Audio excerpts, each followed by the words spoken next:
Fala galera, sejam bem-vindos a mais um podcast da Our Body, Papo e Saúde.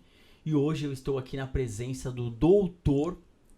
Fernando Pinheiro. Seja bem-vindo, meu amigo. Boa noite, eu que agradeço pelo convite, né? Depois de tanto tempo que a gente se conhece, é um prazer estar aqui do seu lado, fazendo o nosso primeiro podcast e contribuindo de alguma forma para o pessoal conhecer o nosso trabalho, o seu trabalho, o meu trabalho, o trabalho da doutora Mari, que já vai aparecer aqui. Então, eu agradeço pelo convite. Muito obrigado, Fê. E também apresentando hoje, doutora Mariana Rinaldi. Seja bem-vinda, doutora. É um prazer estar aqui na companhia de vocês, né? Que seja o primeiro de vários e que a gente possa trazer bastante informação para todo mundo que está assistindo. Show de bola. Então, para iniciar aqui, eu vou passar a bola logo pro Fê, doutor Fernando. Imagina.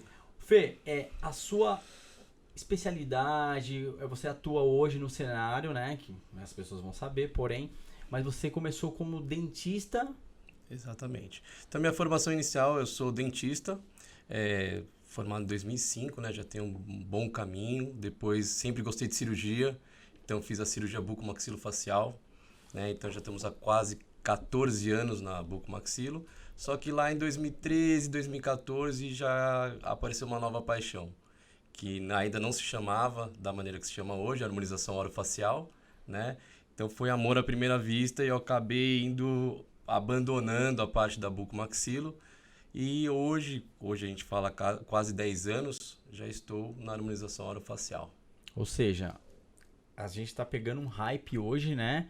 Porém, você é um cara old school, já iniciou lá atrás, quando começou esse processo, então tem muito embasamento aí que a gente vai compartilhar com as pessoas que estão aí em casa. Com certeza, com certeza. Doutora Mariana, Mari, se apresente a sua formação, preciso saber, o povo quer saber de você. Eu sou a doutora Mariana, eu sou médica, me formei em 2007 em Bragança Paulista e fui para radiologia. Fui trabalhar com imagem, só que eu sempre gostei de me cuidar, de atividade física, então eu fui sempre migrando para a área da estética, para a área corporal, fui fazer nutrologia esportiva em 2012, aí conheci o Dr. Fernando, e ele muito, né, aficionado pela ROF, e as pacientes exigindo muito mais, e eu vendo que a gente poderia corrigir de uma forma diferente também as assimetrias e esculpir os corpos. Então, a nutrologia acabou sendo mais um passo para eu partir para a medicina estética corporal, que é a área que eu mais atuo hoje, né? Hoje, então, o seu cenário é esse. Sim. Muito bom. E aí, Fê, vamos conversando aqui, né? Entrando no nosso diálogo, Sim, as perguntas envolvendo. Já até imagino. Isso, que aí rola umas polêmicas, tem umas não a gente chama de briga, né? Mas algumas, né, divergências. Sim. Você, formado odonto, né? E aí alguns médicos vêm criticando esse cenário que os odontos, né? Que Sim. são estudados, fizeram suas especializações, faça a questão da harmonização facial. Como você se enxerga vendo essa crítica? O que você analisa nesse cenário? Cara, é assim, existe essa briga, infelizmente existe, né? O que a gente vê aqui, infelizmente, é mais do nosso ponto de vista e de muitos, tá? A gente não generaliza porque temos muitos médicos, colegas que aceitam tranquilamente, sabem da nossa competência, afinal estudamos muitos anos anatomia facial, tá? Então, a harmonização orofacial é a única especialidade da odontologia, não existe em qualquer outra área a especialidade, então isso tem que ser dito, né? Então, a gente tem um embasamento não só teórico, mas prático muito grande. Estudo de anatomia muscular, de inervação facial, vascularização facial. Então, é uma coisa que dentro da nossa consciência não cabe discussão. O que a gente entende é que realmente, quando se trata de harmonização orofacial, o que a gente faz no rosto fica evidente e as complicações realmente são um pouco mais sérias. Então, independente da nossa formação básica, tem que haver um estudo. Então, isso é para tudo, né? Para médico, para biomédico, que pode atuar na área, para farmacêutico, que recentemente parece que foi restringida a atuação, se não me engano, né? Mas para todos aqueles que vão atuar em alguma região do corpo, ele tem que ter o seu embasamento. A gente tem um embasamento de anatomia. Então, isso eu acho que não cabe muita discussão. Mas, graças a Deus, é uma minoria dos médicos, não é a grande maioria. Hoje a gente tem grandes aberturas, principalmente pelo fato da gente ser bucomaxilo. Quem viveu a rotina de um hospital, de pegar paciente politraumatizado, com tiro na cara, com acidente automobilístico, então sabe que a gente tem um embasamento. Lógico, você vai falar, mas você é buco, você estudou 2, 3 anos, fez uma especialização, fez uma residência, sim, nos aprofundamos. Mas na harmonização orofacial a gente tem uma atuação um pouco mais branda. Então acho que tem que ter estudo, mas a gente tem competência para isso, sim. Legal você resumir e explicar isso para as pessoas, porque é assim, eu falo como leigo, né? Que eu tô conversando com você aqui, a gente tá no bate-papo, e aí quando você me entrega isso, a gente fala assim, o dentista, o odonto, então ele estudou, mas o seu caso você se especializou, então você é especializado, então você se aprofundou, como você resumiu aí, mas falando dentro do seu cenário, dos seus colegas que são formados e não se especializaram, o que você acha? Eu acho que assim, é igual para todo mundo. Aquele médico que estudou o básico da faculdade, ele obviamente estudou anatomia facial, corporal, talvez não com tanta profundidade a facial, a depender da especialidade, mas o médico que sai cru, ele é tão cru, às vezes, quanto o dentista. Então, quando há uma comparação, não adianta você pegar, por exemplo, um médico, né, dermatologista, que se aprofundou mais, e um dentista recém-formado. Assim como não cabe uma comparação. Vou dar o exemplo, a minha especialidade, bucomaxilo, especialista em harmonização, e comparar com um médico recém-formado. A gente tem que equilibrar isso. E acho que para ambos é exigida uma especialização, um conhecimento na área. A gente também não concorda, né, com essa, como é que eu posso dizer, essa prostituição que está havendo em muitas áreas, né, onde infelizmente os profissionais veem na harmonização o quê? A galinha dos ovos de ouro. E justamente migram para aquilo sem ter um conhecimento, por mais que tenha tido na faculdade, ter um conhecimento profundo de anatomia facial e do tratamento, de todo o tratamento que envolve e dos riscos que envolve. Mas isso é para todos. Né? Mais adiante a gente vai falar sobre a questão de complicações e vai abordar exatamente essa questão. Entendi. Eu achei legal porque assim, não é só entrar no ramo e no segmento, tem as complicações que a gente vai entrar mais para frente. Sim. Então o cara tem que estar muito embasado, né? Sim, o profissional tem que estar muito embasado. Para tudo. E doutora Mariana? Mari, por favor, imagina. Vamos lá, doutora Mari. A questão que você trabalha, resumindo, né? Para falar para as pessoas de casa, que você falou que mexe com a medicina corporal, né? Sim.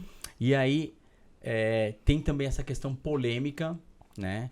Primeiro a gente vai resumir aí sobre a questão da Bioplastia. Bioplastia, que aí as pessoas confundem, né? Bioplastia, que não é levado para a questão PMMA, né?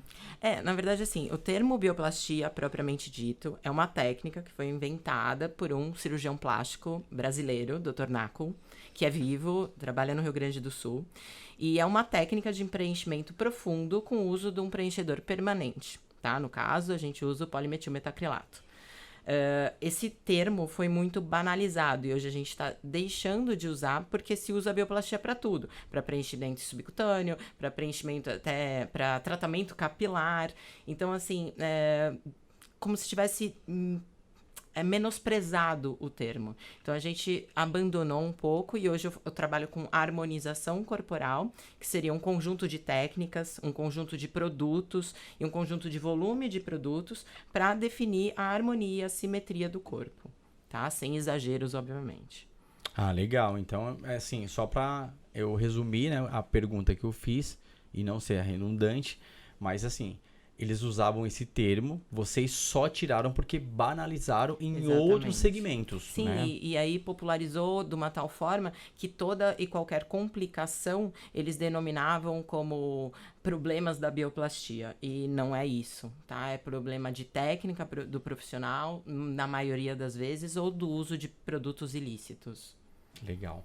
E o que é o PMMA para as pessoas de casa, né? A gente vai resumir para não colocar muito a fundo, né? Que depois a gente vai mais para a questão das aplicações, como é feito. Eu escuto bastante perguntas sobre o PMMA, porque é um produto polêmico, mas eu não entendo tanto a polêmica, porque é um produto bastante antigo. É um produto, o polimetilmetacrilato é um polímero, tá? Um polímero são várias cadeias de monômeros. E derivado do acrílico, que é o derivado do plástico, assim como outros preenchedores e bioestimuladores que existem atualmente, mas é que ninguém procura. Só que ele é um produto muito antigo, ele tem 70 anos de história na medicina. Começou na odontologia, passou por cirurgias de vértebras, cirurgias ortopédicas, e desde a década de 90 é usado na medicina estética. Então, ele é um polímero que ele tem a propriedade de ativar o seu organismo através de uma reação inflamatória controlada e assim produzir colágeno. Esse colágeno ele pode ter o efeito como só bioestimulador e de arcabouço da pele, ou como volumizador e de ancoragem muscular. Tá? Legal, gostei, resumiu bem, mas vamos voltar aí. E aí eu volto de novo para você, Fê, na questão da harmonização. Que você falou, quais são as complicações? Cara, as complicações vão desde coisas mais brandas, né, que são hematomas, né, inerentes a qualquer procedimento que a gente faça em qualquer região do corpo. Então, você perfurou a pele com uma agulha, ou seja lá qual for o dispositivo, você tem o risco de pegar a grosso modo, tá, usar os termos mais utilizados, um vasinho, né, e você tem o hematoma, né. Até, no caso da facial, você pode evoluir para uma necrose, uma cegueira, a depender do procedimento que você vai realizar, tá? E aí é legal entrar no termo, como a gente está discutindo PMMA, né? Então, a maioria desses procedimentos, muitas vezes, as complicações são inerentes a produtos que não são PMMA. Ácido hialurônico é o mais tradicional, né? E a gente trata muita complicação. Uma coisa importante deixar claro, complicação não acontece por conta somente do material. É principalmente técnica e o profissional. Na verdade, na maioria das vezes, é técnico, né? Exatamente, exatamente. Então, assim, e acontece somente com quem faz. O que a gente deixa claro é que todo paciente que vai submeter a algum procedimento estético, assim como quando você vai para uma cirurgia em hospital, você assina um termo. Porque tudo que pode acontecer está descrito naquele termo. E são eventos que a gente tenta controlar com uma técnica adequada e um conhecimento adequado. Então, um exemplo disso, uma necrose, ela não surge do dia para a noite. Ela tem um processo evolutivo, que começa com uma isquemia.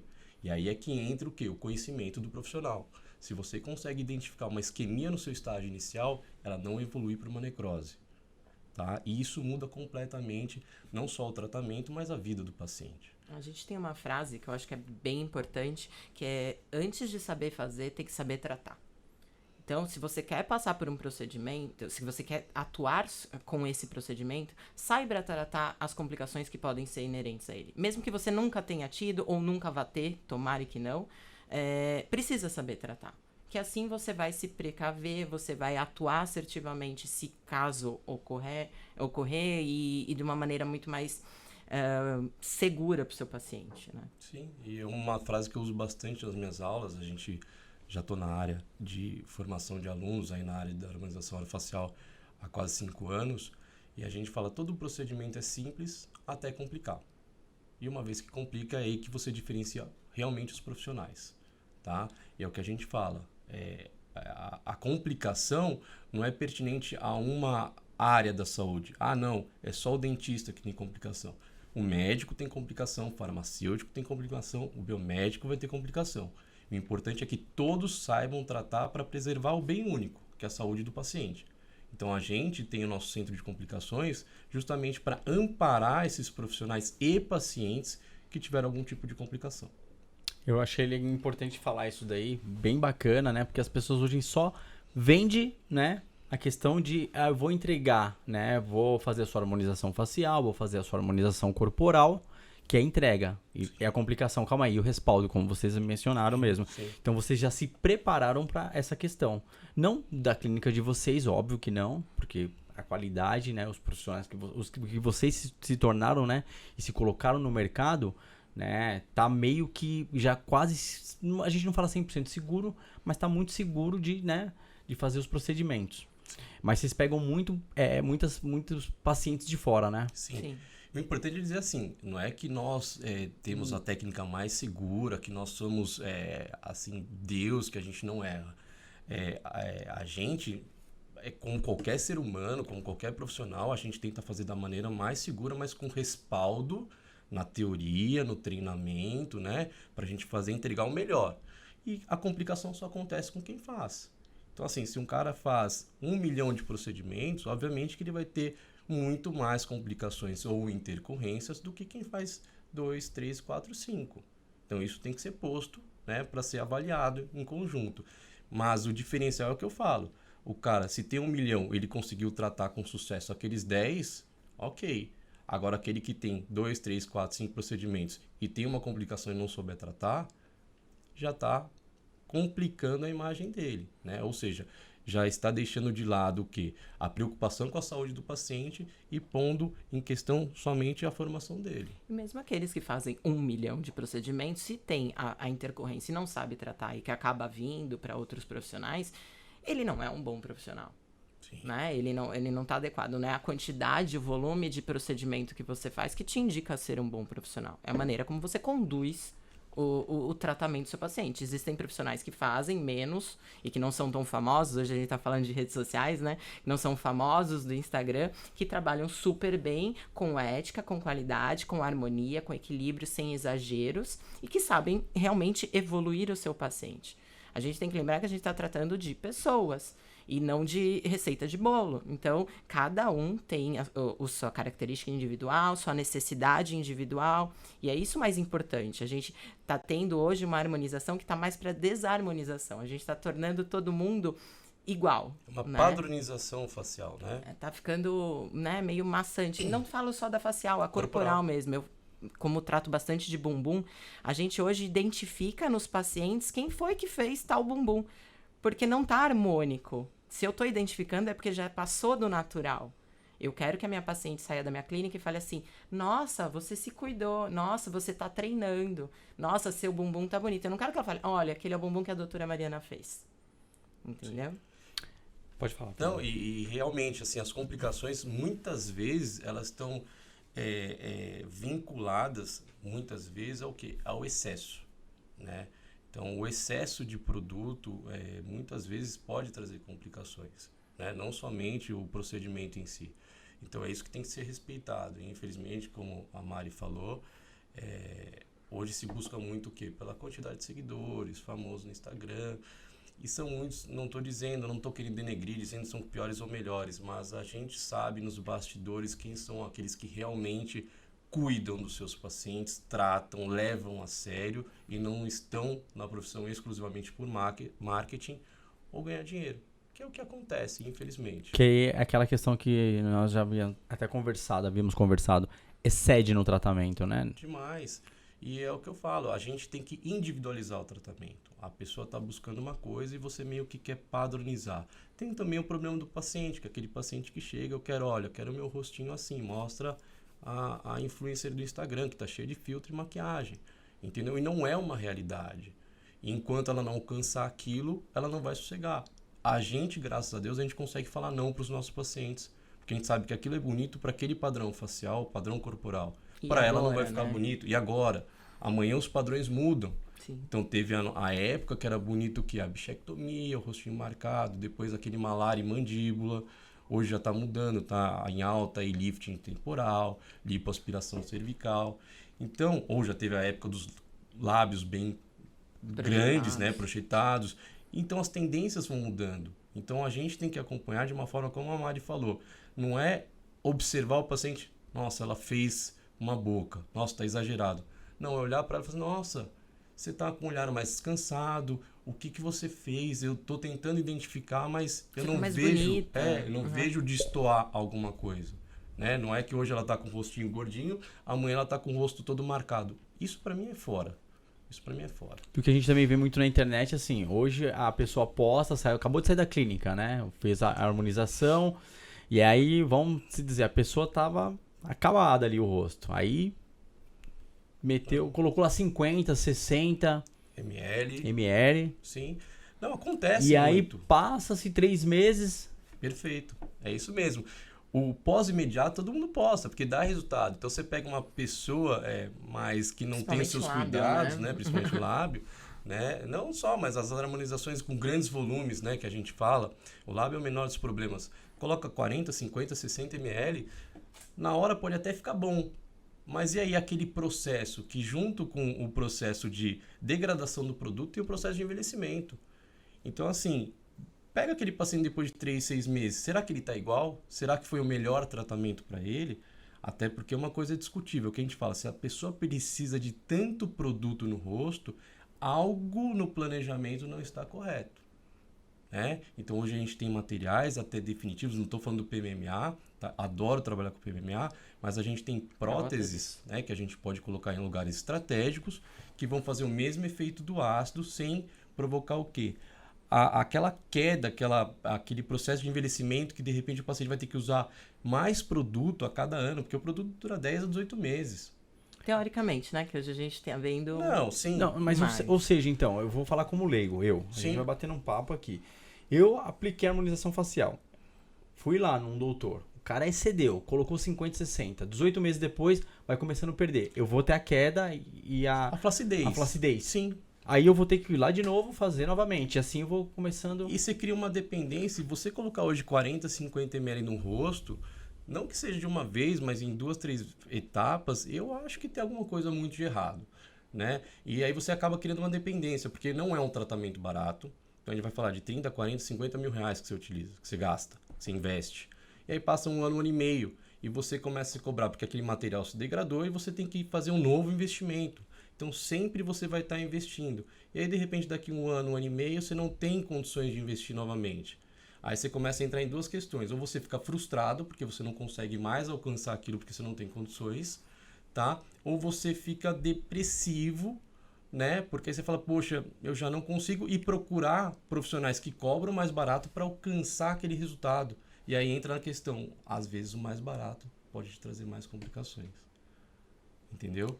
Então uma coisa vai levando a outra. E essa é a nossa preocupação. É manter, trabalhar. Hoje eu falei, a gente estava conversando, trabalho com preenchedores em regiões específicas, que realmente não entram outros materiais, mas a gente gosta muito mais de trabalhar a naturalidade do paciente, estimular o colágeno no paciente de uma maneira adequada, para que junto com o processo de envelhecimento, ele tenha toda a estruturação facial de colágeno e elastina. Então não fique com a pele flácida e fique numa aparência mais jovem, envelheça bem.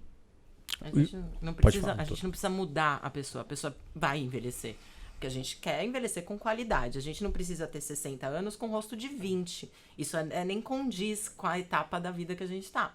Mas a gente pode ter uns 60 anos com uma pele saudável, com um ar descansado, né? Com um viço bom de pele. E é isso que a gente procura. É uma forma natural, né? Exatamente. De você, até como você comentou, não entrar em depressão, não se frustrar, se autoaceitar. Sim. E tudo isso de uma forma harmoniosa, bonita, Sim. se cuidando. Porque a gente tá falando de cuidados, né? Estamos Sim. falando de estética, que é saúde. Sim. A estética é muito saúde, né? Sim. O bem-estar da pessoa acho que eu falo por mim, né? É quase um todo, né? Sim. A vaidade, você estar bem, se colocar bem, se posicionar bem, é muito bacana. Mas de uma forma que você tem que preservar a sua saúde, é o que você está falando.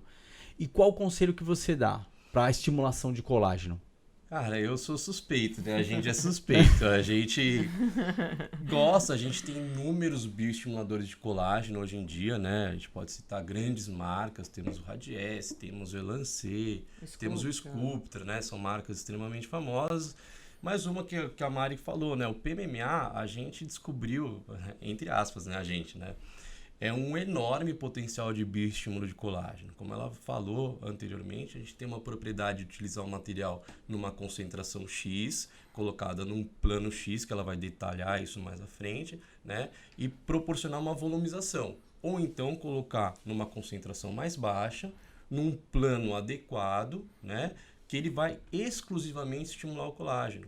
Então, por ele ter uma concentração maior de partículas em relação aos outros bioestimuladores, a gente começou a perceber que a gente usa uma menor quantidade, tá? E tem um potencial de bioestímulo muito grande por um tempo muito mais prolongado.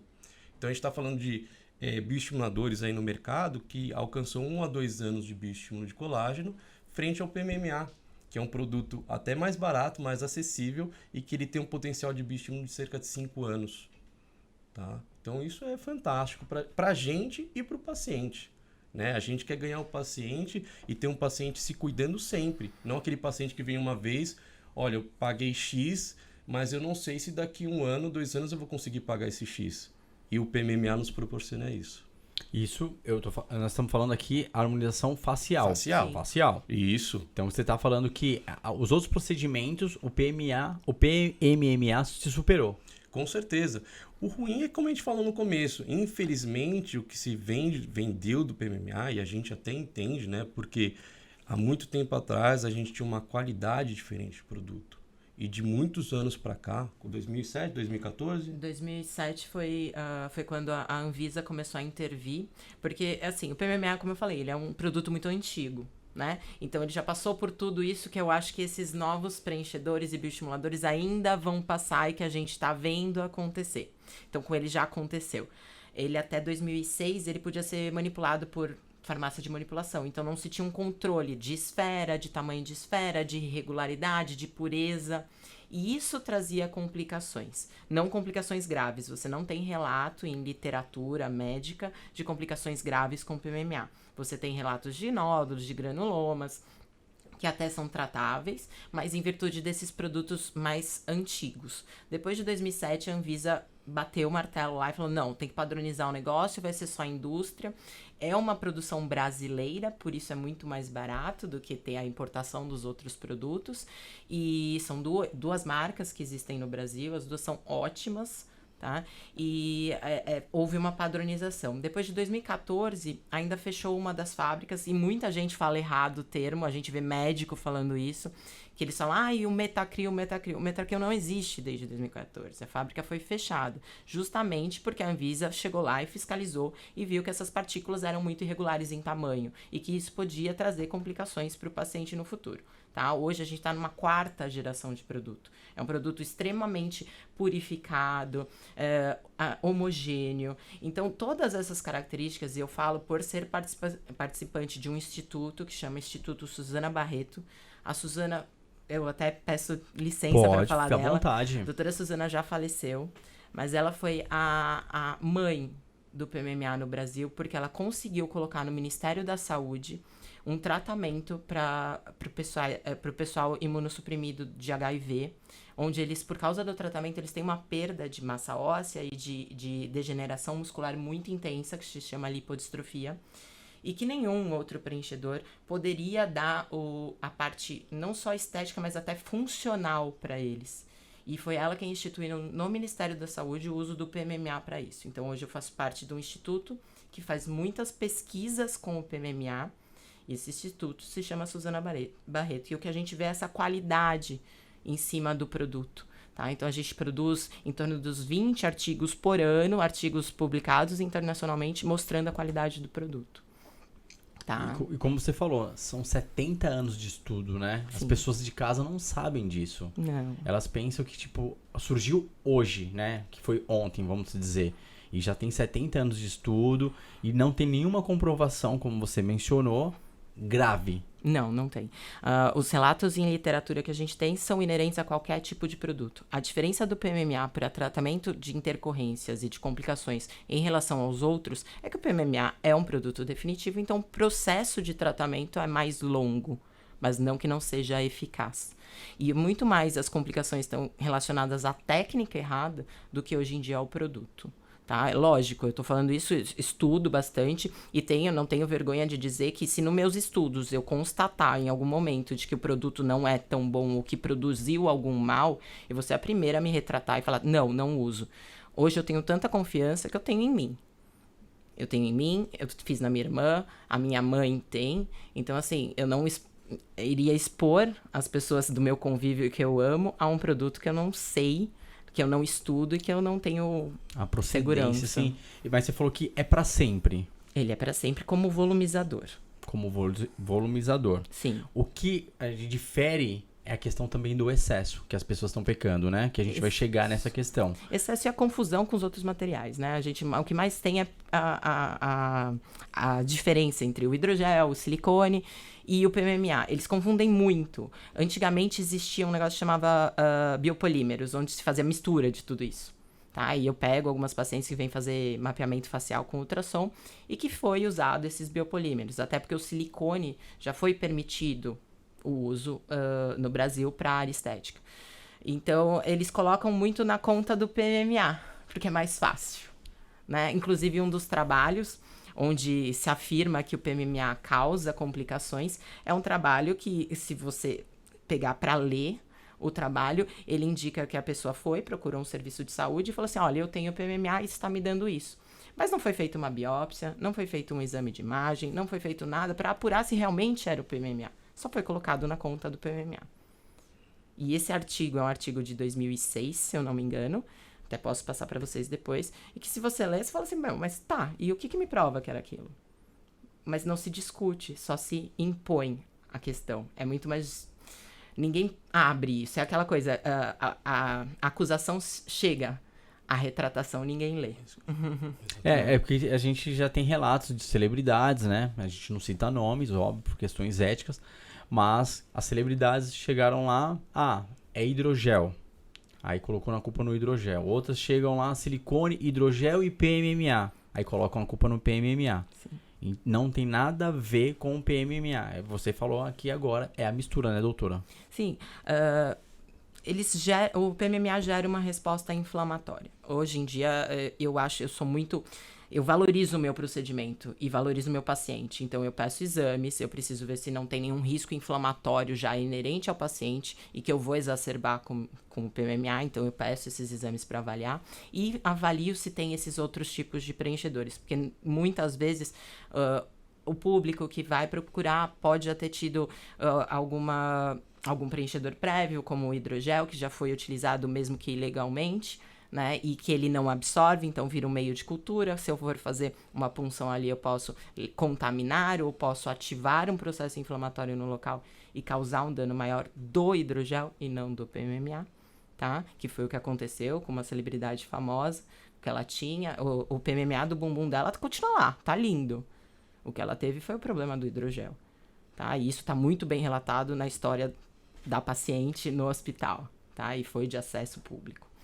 E o silicone, hoje ele é proibido, foi proibido depois. Silicones de 10 anos para cá são silicones criminosos. São silicones que a gente tem que denunciar para a polícia porque é crime utilizar. Tá? E esse cenário diminuiu mesmo, né? Mais com ou as menos. Informações. Mais ou Ainda menos. continua? Vocês pegam pacientes assim? Bastante. Existe, a gente sabe, e até, não tenho problema em me expor, que existe um grupo no Rio de Janeiro, que são as bombadeiras do Rio de Janeiro, onde elas fazem aplicação de silicone nas pacientes e vendem como PMMA. Aí complica, tá vendo? É por essas e outras que, né? Denigre a imagem do material que é excepcional. E é o que a Mari falou, se a gente que estuda uma coisa, é assim, o problema é que, é o que a gente estava conversando no começo, uma pessoa que fala uma inverdade, e essa inverdade é propagada por diversos lugares, ela acaba virando uma verdade. E aí a gente tem que ter aquela missão, que é realmente uma missão. Você com um embasamento, né? O que eu falo, as pessoas, infelizmente, têm como referência de pesquisa Google. Quando a gente está falando de tratamento de saúde, a gente vai buscar a PubMed e sites que realmente tenham artigos científicos do mundo inteiro, de relevância, com credibilidade, né? Então é nisso que a gente se embasa, para buscar e trazer a informação. A gente, como formador de opinião, digo, os alunos que a gente forma, a gente tem que dar embasamento. Então, infelizmente, hoje na área médica e na área odontológica, a gente tem pessoas famosas em Instagram que repetem inverdades sem embasamento e, obviamente, aqueles que os seguem acabam tendo aquilo como uma verdade. E depois, quando você vai conversar e mostrar, parece que a pessoa fala, não, parece que não quer acreditar. Ou então, não, aquele falou, ele sabe o que ele está falando e eu não sei quem é você que está tentando me mostrar isso. Então, isso é muito difícil pra gente. Então, e aí, voltando aqui pra Dona Mari. Doutora Mari. Da dona. Essa questão, você falou, ainda continua o silicone. Sim. Legal. E o hidrogel também continua? Tem alguns lugares que a gente tem visto menos, porque foi proibido totalmente. Então, é difícil você achar. Chama Aquamid e Aqualift, que foram os dois proibidos, que é a poliacrilamida. Mas existem misturas de fundo de quintal. E que atuam como? Se a gente pegar o termo hidrogel se refere a qualquer substância gel aquosa. O ácido hialurônico é um tipo de hidrogel. Tá? Então, o hidrogel, se a gente for falar tecnicamente, é um ácido hialurônico de altíssimo G', que não é degradado, tá? E hoje a gente tá vendo, por isso que eu até cortei ele num pedaço, que ele fala assim, reabsorve em 12, 18 meses. Não, a gente tem estudos hoje de pessoas que colocaram ácido hialurônico e estão lá há quase 10 anos. Seria um exemplo de um gel que pode contaminar, que pode ser colocado na mesma filinha da poliacrilamida. Então, pode ser que esteja voltando também a ser produzido mais desse tipo de hidrogel ruim. E aí, lógico, a Anvisa que tem que partir. É o que eu te falei, tem anos de estudo do PMMA, né? 70.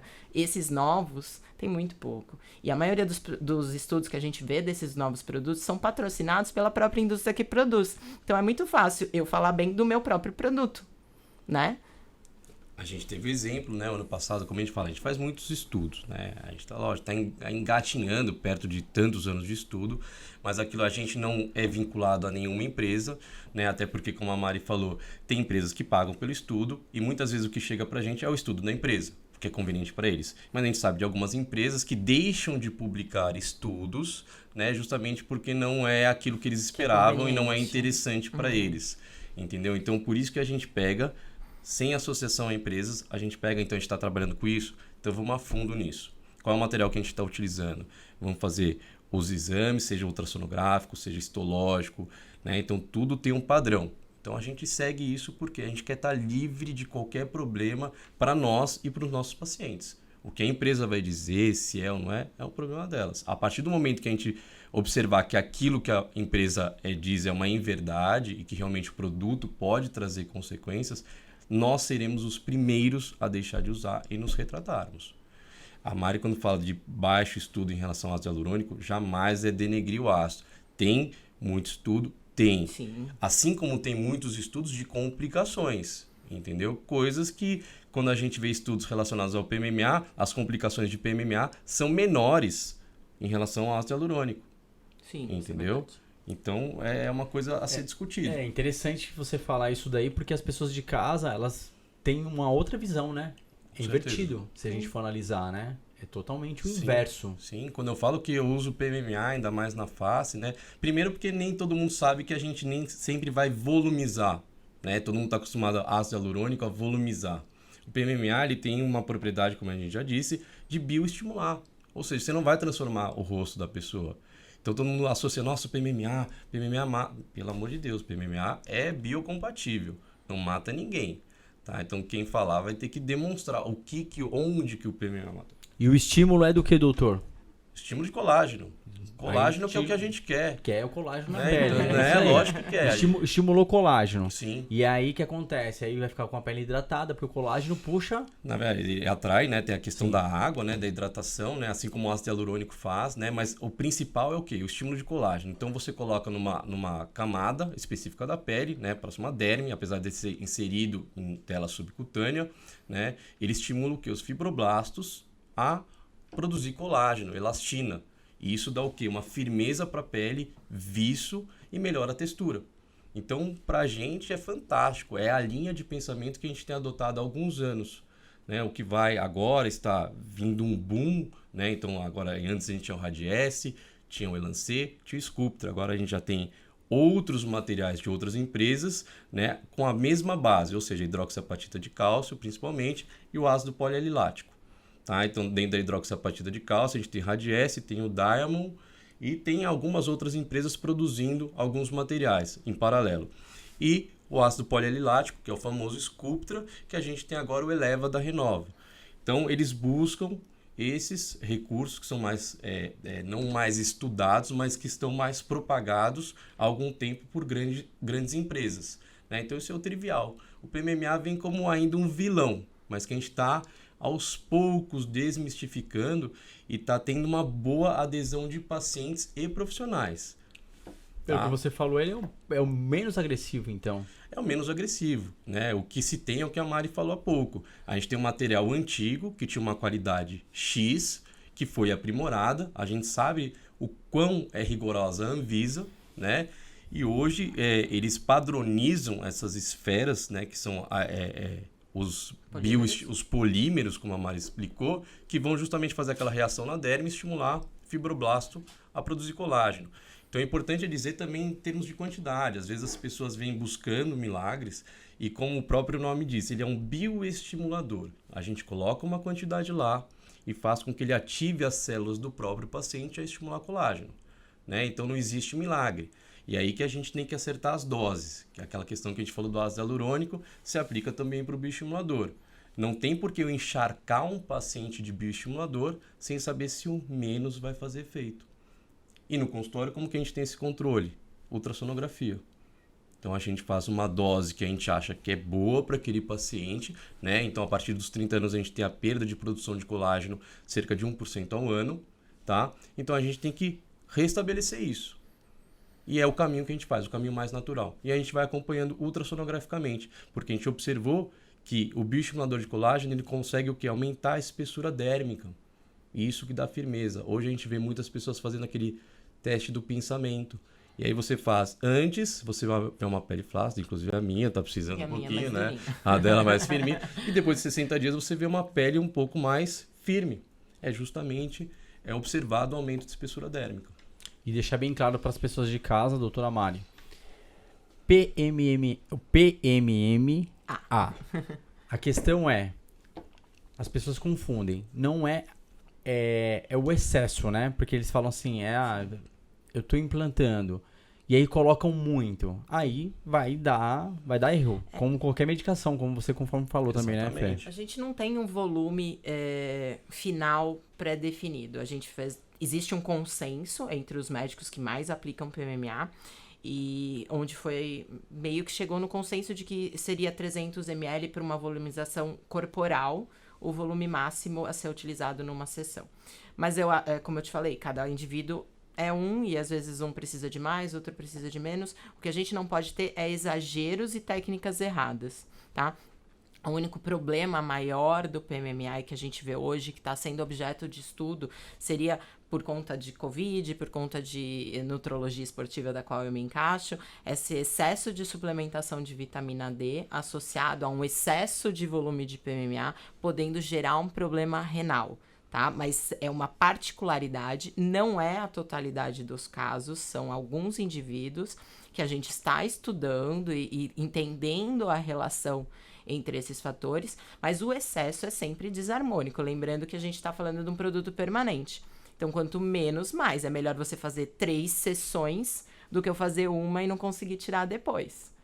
Né? Porque não se consegue retirar. Quem fala que retira PMMA, retira nódulos, retira uma pequena parcela dele. PMMA não sai. Isso é importante. Então, é isso que a gente vai fazer o passo a passo aqui. Eu cheguei lá, vou fazer o implante do PMMA. A gente faz a dosagem.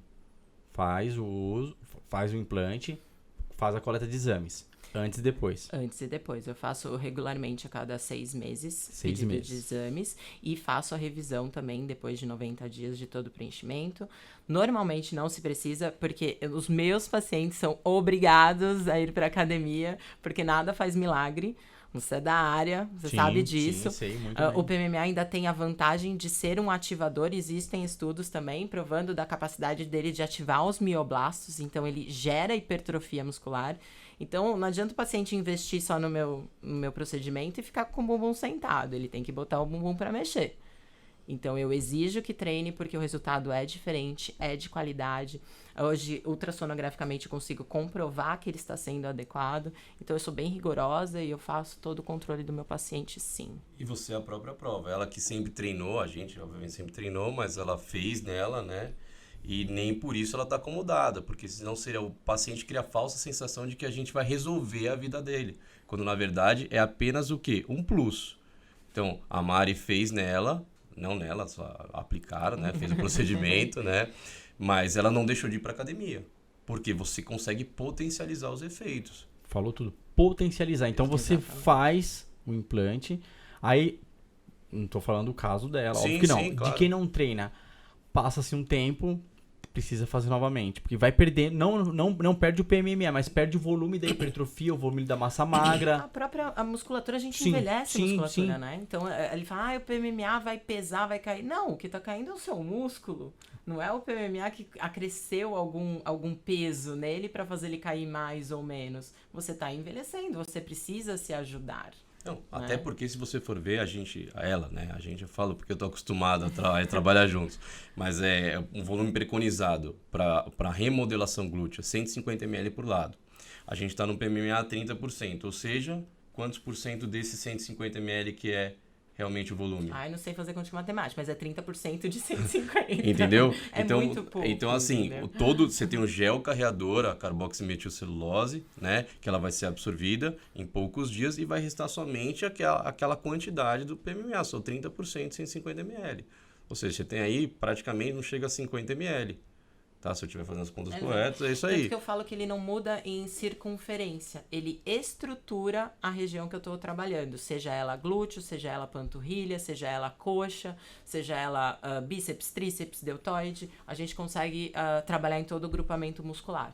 Isso que eu ia falar, porque eu ia chegar nessa parte aí. Porque a gente fica falando do bumbum pra mulherada de casa. Mas aí eu andei pegando, andei stalkeando algumas blogueiras, aí eu vi uma que eu havia comentado com você, que fez o PMMA no vasto lateral. Lateral, sim. Porque tinha um déficit ali e tudo mais. E aí, o que acontece? Homens também fazem peitoral e tudo mais? Sim, eu tenho o exemplo do Fernando, eu adoro expor. Legal. Mas ele tinha realmente ele tem o desenho muito bonito da musculatura, mas o volume da musculatura dos gastrocnêmios dele são menores. Então a gente conseguiu trabalhar com o PMMA em pouca quantidade, só para delimitar melhor aquele arcabouço, né, do gastrocnêmio e volumizar o ventre muscular, deixando mais harmônico com o tamanho dele, né? Não, até porque é aquela questão, a gente sabe que a gente treina, você competiu, sabe quão é difícil às vezes que a gente não tem a genética, por mais que a gente treine, a gente fica com o tronco desenvolvido e a perna você vai e não vai. A gente fala, pô, tem alguma coisa que... Tem um déficit. Então vamos equilibrar. Só equilibrar. Entendeu? Mas isso não quer dizer que eu deixei de treinar. Pelo contrário, estimulou mais ainda. Exatamente. E é legal você sentir, a gente tá acostumado aqui em treino, aquele pump, sabe? Quando você termina de treinar, você fala, pô, legal, eu tô sentindo que tá aqui. Isso te estimula. Te estimula não a colocar mais, mas treinar mais. Entendeu? Aquela falsa sensação, né? Entre aspas, né? No mundo do fisiculturismo, a gente sabe que a gente utiliza de métodos aí, vamos falar claramente, esteroides e tudo mais e tal, e que psicologicamente isso muda pra gente. Né? Pra gente, eu digo, pra quem já utilizou, não criando uma dependência como é o esteroide, mas assim, a gente acaba criando uma dependência boa da academia, porque está vendo aquele resultado, que é isso que habitualmente o androgênico faz, né? Mas sem os efeitos colaterais como qualquer que a gente estava discutindo, né? Qualquer produto ou medicamento que você exagerar na dose, você vai ter um tipo de consequência. Se eu te der para tomar ali um anti-inflamatório 3 vezes ao dia, 5 dias, um corticoide, você tomar 20 dias, você vai ter uma consequência, entendeu? E é para tudo que vale isso.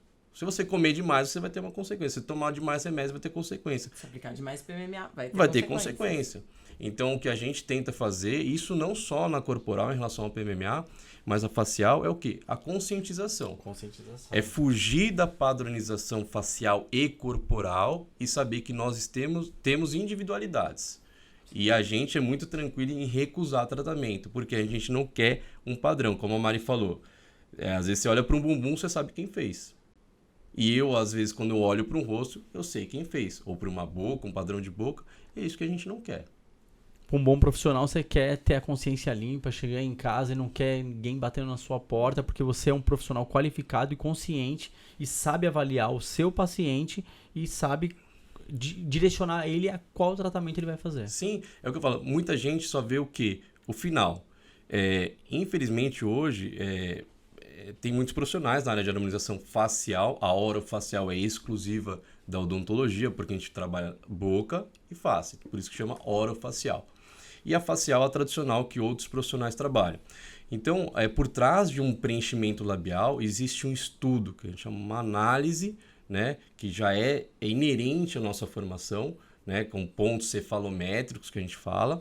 E a gente analisa para ver se aquele padrão de boca, se a boca está muito fechadinha, se ela está muito larga, se está faltando projeção de lábio, se realmente é o lábio que é o problema, se não é pré-maxila, se não é mento, né? Acompanhar a projeção de nariz. A gente tem ângulos que a gente estuda, ângulo nasolabial, nasofrontal, proporções de terços e quintos da face. Então, nada é uma receita de bolo.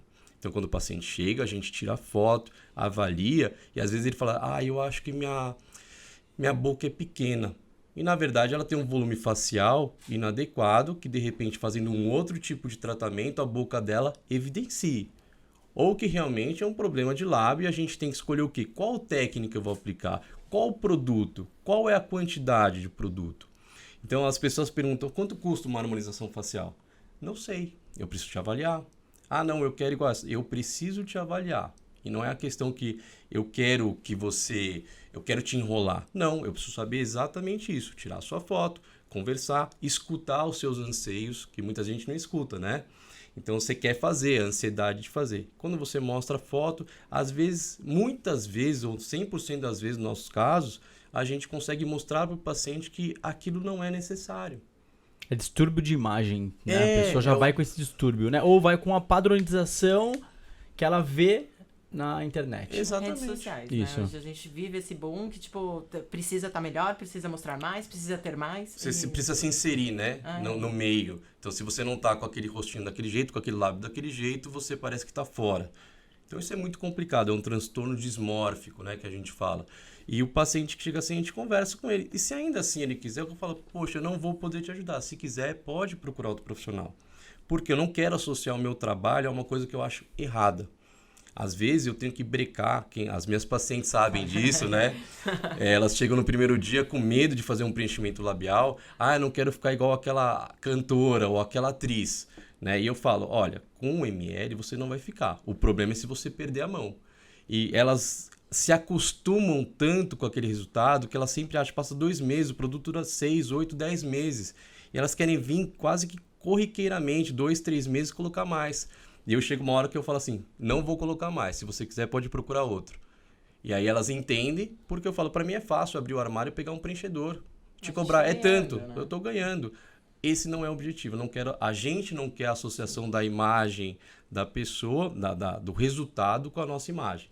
Então a gente, da mesma maneira que a gente aceita, a gente também recusa. E antes da gente ter marcado essa entrevista, eu sou um cara bem curioso, né?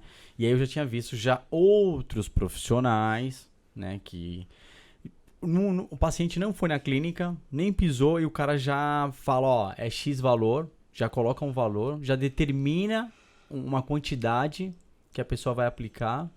Cara, isso é muito triste. É uma mercantilização das profissões, né? Sim. Então, primeiro que o Código de Ética não permite isso, né? Então, infelizmente, é aquilo que a gente fala, tem como lema. O certo é certo mesmo que ninguém faça. E o errado continua sendo errado mesmo que todo mundo faça, tá? Então, a gente vai pelo que é certo. O Código de Ética não permite, primeiro, divulgação de preço, tá? Consulta, no caso da telemedicina, ok. Não é o caso da odontologia. Tá? Então você tem que ter o presencial para aí você avaliar, estipular quantidades, ver quais são os procedimentos a serem feitos e, por fim, vir o valor.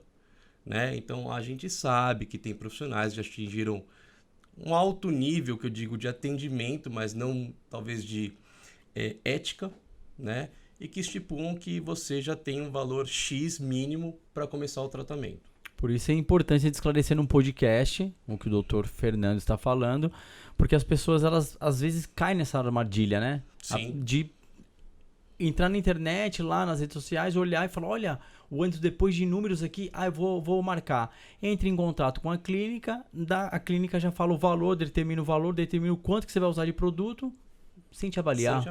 No meu ainda vendem por ml. Aí me chega a mensagem no meu WhatsApp, quanto que é o seu ml? Eu falo, eu não sou vendedora de produto. Aí você vai ligar na fábrica, eu vendo um tratamento. Né? É um tratamento. É bem complicado hoje. A internet, ela te dá muita informação positiva, mas ela também te deixa nessa armadilha. Porque o que eu falo pra você aqui, Fê, é o seguinte. Às vezes tem pessoas que já passou em 1, 2, 3, 4 clínicas e ela pensa que isso é o padrão. O padrão. Sim. Ela pensa que isso é o padrão de atendimento. Qual o valor? Né? Quanto que é o ml? Quanto que é o ml? Eu já pago, já vou fazer o Pix aqui, já vou aí, já vou colocar X. Sim. não foi nem avaliado. Sim. Então, o padrão correto dentro do código de ética é o que você está determinando aqui falando. Determinando, não, A gente falando. é profissional de saúde, Sim. né? A gente precisa ver o paciente, a gente precisa ver se ele precisa de um exame anterior ao procedimento, se ele tem capacidade psicológica ou se ele tem necessidade daquele procedimento. Às vezes o produto que ela está procurando não é o mais adequado, a gente tem outros para oferecer. Às vezes o que ela está procurando pode sair até mais barato do que é o que ela está pensando. Então, assim, o convívio médico-paciente precisa existir, entendeu? Isso está sendo cada vez menor, né? Mais banalizado, mas ele precisa existir. Não é porque é estético que não é da saúde, é muito mais da saúde. Eu acho feio a medicina, e a medicina peca muito nisso, eu acho que foi o grande problema da medicina com relação à odontologia, porque a odontologia foi estudar e se firmar como especialidade, a harmonização orofacial, e o médico que trabalha com medicina estética nem é uma especialidade médica. A gente não tem um RQE, né, que é um registro de especialidade. Porque o que o CFM impõe pra gente é que a medicina estética não tem um CID. Mas eu acho que a patologia estética, ela envolve tantos fatores psicológicos também, que deveria ser um CID, sim. Você falou totalmente a verdade. E ela, tipo, coloca os padrões psicológicos, porque se a pessoa tem uma questão de estética bem trabalhada, né? De aceitação. De aceitação, isso mexe. Autoestima, o dia a dia, depressão. Sim. Então a gente engloba um todo, né? Sim, você falou tudo. Muitas vezes falam, não, a harmonização é uma coisa superficial, imagina, não tem... Cara, só quem tem uma queixa, um defeito, um nariz que te incomoda, que você sofre bullying, ou alguma outra alteração estrutural que te incomode, você vai falar que a cirurgia plástica também é banal, é superficial? Não, só quem tem a queixa, né, que sabe. Então, a gente hoje, nessa era onde existe uma necessidade de você se apresentar de uma maneira praticamente padrão, né, que é imposta por Instagram, por redes sociais, então a pessoa que está fora daquele padrão, quando mexe com o psicológico, para ela ter que procurar isso, né, então eu não acho que é superficial. Como a Mari falou, realmente mexe muito com o psicológico. Então a gente tem pessoas que a gente se emociona no consultório de assim... chega com um nariz que a pessoa às vezes não tem como tratar ou não condições financeiras de tratar cirurgicamente, que é o que eu falo. Existem procedimentos, isso a gente é muito correto, que a gente oferece para o paciente todas as alternativas. Não é porque eu não faço uma rinoplastia que eu não vou oferecer uma rinoplastia, mas com cirurgião plástico com otorrino. Por quê? Se acontece alguma coisa, a paciente tem que estar ciente que foi um recurso que nós tínhamos frente àquilo que ela não quis seguir, que é a rinoplastia. Então, nós temos a rinomodelação. Então, a paciente chega com aquele nariz, não tem condições de fazer uma cirurgia, ou tem medo de uma cirurgia, o que a gente tem de alternativa? A rinomodelação. E a gente faz a rinomodelação, em 15, 20 minutos a gente transforma, não o nariz, mas a vida da pessoa. A vida da pessoa. A pessoa levanta e a gente se emociona quando a paciente entra em prantos. É uma coisa que é tão corriqueira pra gente, mas que pro paciente tem um baita diferencial. Isso é maravilhoso. Eu falo um exemplo, minha mãe tá com 65 anos, óbvio, menopausa, entrando pra terceira idade, aquela questão, e ela perdeu muito a questão óssea, né, facial, e aí ela fez. Minha mãe só faltava, ela ficou 20 anos mais jovem, autoestima, família falando, os amigos, meu pai, e a gente vê emoção, né, nisso, né, porque é difícil, não é que todo mundo tem que aceitar a velhice, mas envelhecer com qualidade é gostoso. Sim. Isso é importante. A gente tem recursos, é como a Mari falou, ninguém quer estar com um rosto de 60 e achar que vai sair com um rosto de 20. A gente tem que respeitar. Então, a gente pode envelhecer bem. Temos recursos para isso. E a gente vai utilizar esses recursos da maneira adequada. Ou seja, de 60 dá para você jogar 40, né? Dá uns 40. Ela, a Mari tem 70, mas tá né? Mas é isso. O que a gente não pode perder dentro da estética é o aspecto humano. Tá? Então, isso é muito importante. É o que eu falo, a gente não tem a pretensão nenhuma de, não, sermos os mais famosos. Não, a gente quer saber que a gente fez a diferença em cada um que passou pelo nosso consultório. Questão humana, saúde, cada paciente, cada indivíduo. Atendimento. A gente até brinca, dificilmente você vai chegar no consultório e você vai ter um monte de gente na recepção. Por quê? A gente quer atender 5, 6 num dia, bem atendido, bater o papo, escutar o paciente, planejar aquele caso, dar atenção. Não ser um atendimento onde ele vai se sentir mais uma linha de produção. Vou fazer 20 narizes, que nem eu escutei outro dia de uma colega falando, nossa, ele está fazendo 10, 11 lipoaspirações por dia. Cara, não vejo sentido nenhum. Porque quanto mais rápido você faz um procedimento, maior é o risco de você ter intercorrência e complicação. Entendeu? Você está mexendo não só com a face, mas com a vida, e tem uma vida ali embaixo. Então tem o anseio de um paciente, como a gente falou, que está buscando uma melhoria, e qualquer coisa que você faça na face ou no corpo, você pode acabar com a vida da pessoa. É diferente que a gente bate na tecla dos alunos. Quando você trabalha com odontologia, não que seja menos importante, mas se a gente lasca uma cúspide de um dente, uma pontinha de um dente, o paciente não enxerga. E para ele está tudo certo. Agora, se você faz um pequeno hematoma que seja no rosto da pessoa, ela já fica incomodada. Imagina uma necrose onde vai perder o nariz, né? Você não sabe como vai ser o aspecto funcional. O impacto social que vai trazer para o paciente é terrível. Então tem que trabalhar com cuidado, não pode mercantilizar. Falou e disse aí as palavras do doutor Fernando. E é verdade, eu concordo e assino embaixo aqui. Tô adorando aí o bate-papo. Doutora Mari. Ou Mari. Uma pergunta aqui, porque assim, antes também, né, de eu conversar com você, já, né, dei uma stalkeada, estudei um pouquinho, analisei. E o que as pessoas que você falou, você trouxe essa informação muito bacana para mim, para as pessoas de casa, 70 anos de estudo do PMMA. Sim. Só que aí você entra, né, e vai analisar algumas questões e as pessoas falam, não, o PMMA a gente não sabe daqui 5 anos. O que você me relata? Existem 2 estudos, um vai sair no começo do ano que vem, que está sendo feito pela Clínica Legera aqui de São Paulo, e tem um retrospectivo de 10 anos de estudo de pacientes, acompanhamento de volumização glútea. E existem mais relatos de caso e estudos exteriores do Dr. Lemperli, que é o pai do PMMA mesmo, que é um senhorzinho que é vivo e mora na Alemanha até hoje, que realmente utilizou o PMMA pela primeira vez na estética. E nesse estudo a gente faz toda a avaliação de complicações com o PMMA ao longo dos anos. Tá? Então a gente sabe como ele realmente se comporta, a gente sabe que o maior risco seria de granulomas, e que para os granulomas verdadeiros que eu falo, porque quando eu falo granuloma, as pessoas entendem como qualquer caroço. Qualquer caroço não é granuloma, existe uma diferenciação. O granuloma é um nódulo inflamatório. E é uma porcentagem super baixa. Nesse estudo foi verificado que é 0,01% dessas pacientes que podem ter, e que elas têm algum fator genético associado para facilitação da formação desse granuloma. Tá? Então, esse é o risco maior. Então, a gente sabe, sim, como ele se comporta. A gente tem 70 anos de estudo de um produto, não são 5. Tá? Em 5 anos, a gente tem o colágeno sendo ativado por uma partícula que está lá. Tá? E depois, esse novo tecido formado vai continuar ali. Tá? Mas a gente sabe, sim, como a partícula tem se comportado, sim.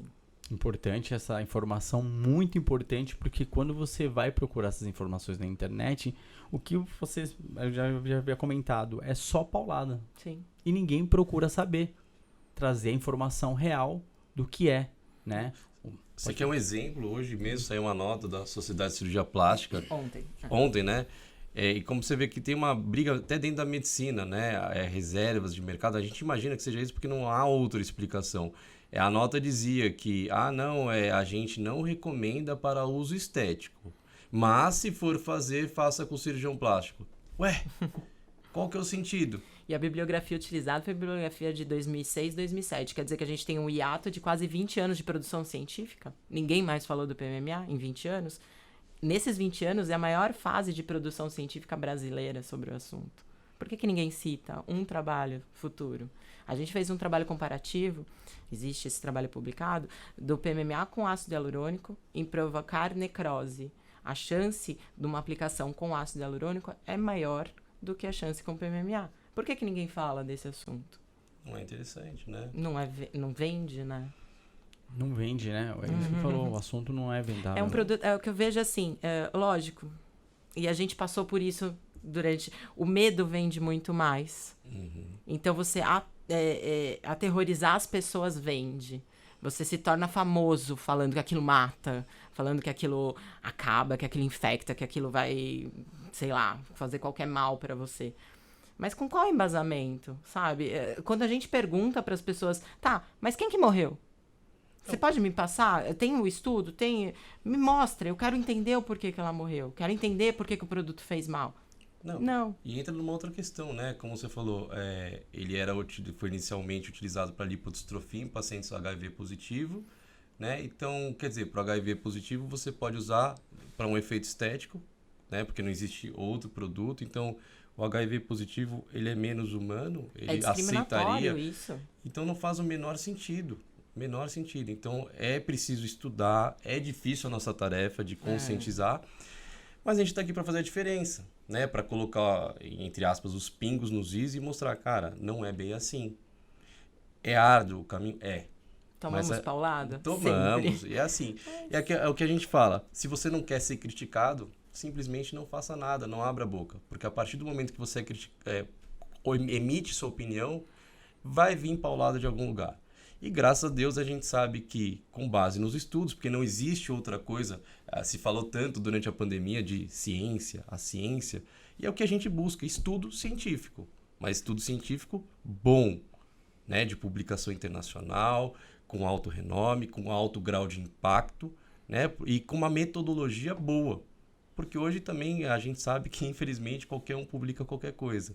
Né? E aí você vê que as revistas, você vê o impacto da revista, você fala, cara... Tem retratação, né? Teve durante a Covid, não teve uma revista de super renome que se retratou por falar besteira. Entendeu? Então, assim, tem que ser muito bem visto, muito bem... Tem que ser questionado. Eu não tô aqui falando que eu tô falando a verdade verdadeira e absoluta. Mas me questione e me mostre o contrário. Eu tô aqui para debater. Porque tem muito viés de estudo, né? Exatamente. O que a gente vai ficando, a gente que está na área de ensino também, não só de atendimento, a gente aprende a ser crítico, né? A gente no mestrado agora, é o que a gente fala, a gente começa a ver coisas que fala, cara, realmente, olha o viés desse estudo. Por que disso? Será que não tem aquela questão da associação do cara, que um pouco a gente lê, né? O cara que publicou o estudo, ele é, de repente, speaker da marca, ou ele está a serviço da marca. Entre outros inúmeros viés que a gente vê e começa a falar, poxa, isso aqui não está muito bem esclarecido. Então, eu vou ter que fazer um trabalho, ou procurar um trabalho que realmente explique essa desinformação ou essa brecha que apareceu nesse estudo. Né? Como ela falou, apareceu na época de Covid, foi o que mais apareceu. Né? Tanto da questão de vender o medo, né? Não digo que foi uma coisa terrível, ninguém está tirando a gravidade, jamais. A gente eu perdi pessoas queridíssimas, tá? A gente sabe que tinha comorbidades, mas isso não isenta a gravidade da situação. Mas, como ela disse, grandes jornais periódicos, né, que anunciaram e depois tiveram que se retratar. Então, houve uma imprudência muito grande e eles sabem, hoje em dia os jornais sabem que o sensacionalismo é o que vende. Não é à toa que a gente sabe que muitas matérias contra os dentistas são patrocinadas pela cirurgia plástica, pela dermatologia. A gente sabe disso. Criação de sites, perfis de Instagram. É muito triste. É muito triste, porque a gente sabe que é basicamente uma reserva de mercado. Não, e a gente, todo mundo, né? e todo mundo tá brigando pela questão da saúde, né? Da melhoria da sociedade, né? Sim. E aí fica essa rivalidade, né? Entre aspas, ou uma briga que poderia todo mundo se unir e ter uma melhoria. E quem briga são os peixes pequenos. Os peixes grandes estão só dando as instruções, né? E eu falo, cara, se você trabalha bem, que nem você trabalha como personal. Se você trabalha bem, eu não vou querer saber do outro que é mais famoso. Quem olha pro lado. Não vai. Exatamente. Ele não tem tempo de olhar pro lado. Ele trabalha no seu sucesso, na sua busca. E não é só isso. Se eu trabalho bem, meu paciente, eu faço um bom trabalho, eu vou ter paciente sempre. Entendeu? Eu não vou ter que me preocupar se é o médico que está fazendo, se é o farmacêutico. Cara, se o conselho dele permitiu... Quem sou eu para brigar? Não sou eu que vou mudar isso. E eu vou fazer uma outra pergunta, que é assim, a pergunta que eu faço é a pergunta que as pessoas leigas têm em casa. Tá. Tem a questão do silicone, né? Vamos falar que não é o silicone, que é... Da é prótese, a prótese de silicone, eu tô falando da prótese de O silicone silicone agora. industrial que a Que gente fala. que as pessoas estão falando. A prótese de silicone, que as pessoas colocam, a mulherada coloca na mama, faz o implante lá, o silicone de mama. Aliás, a prótese, que É um é feita implante mamário, isso. Essa questão, tem estudos que estão falando que, tipo, agora deve se tirar, porque a pessoa gera doenças autoimunes. E aí, começaram a trazer algumas informações falando do PMMA. Pra mesma coisa. Primeiro que assim, esses estudos, se a pessoa for ler, é o que eu falei, é muita interpretação de texto e venda do medo. Se você vai ler o da síndrome ásia para implantes mamários, você vai ver que a porcentagem que vai ocasionar dessa doença é uma grande minoria. Então, é a perpetuação do medo. Algumas têm? Algumas têm. Não é a maioria. Se pensar em número de implantes mamários que se faz todos os dias, é a grande, grande, grande minoria, tá?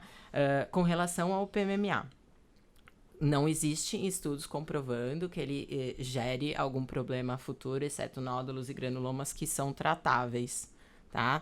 E esses nódulos e granulomas, em estudos, são também a grande minoria. Mas a gente volta no mesmo assunto. O que vende é o medo. É o medo. Então, a interpretação de texto está muito errada.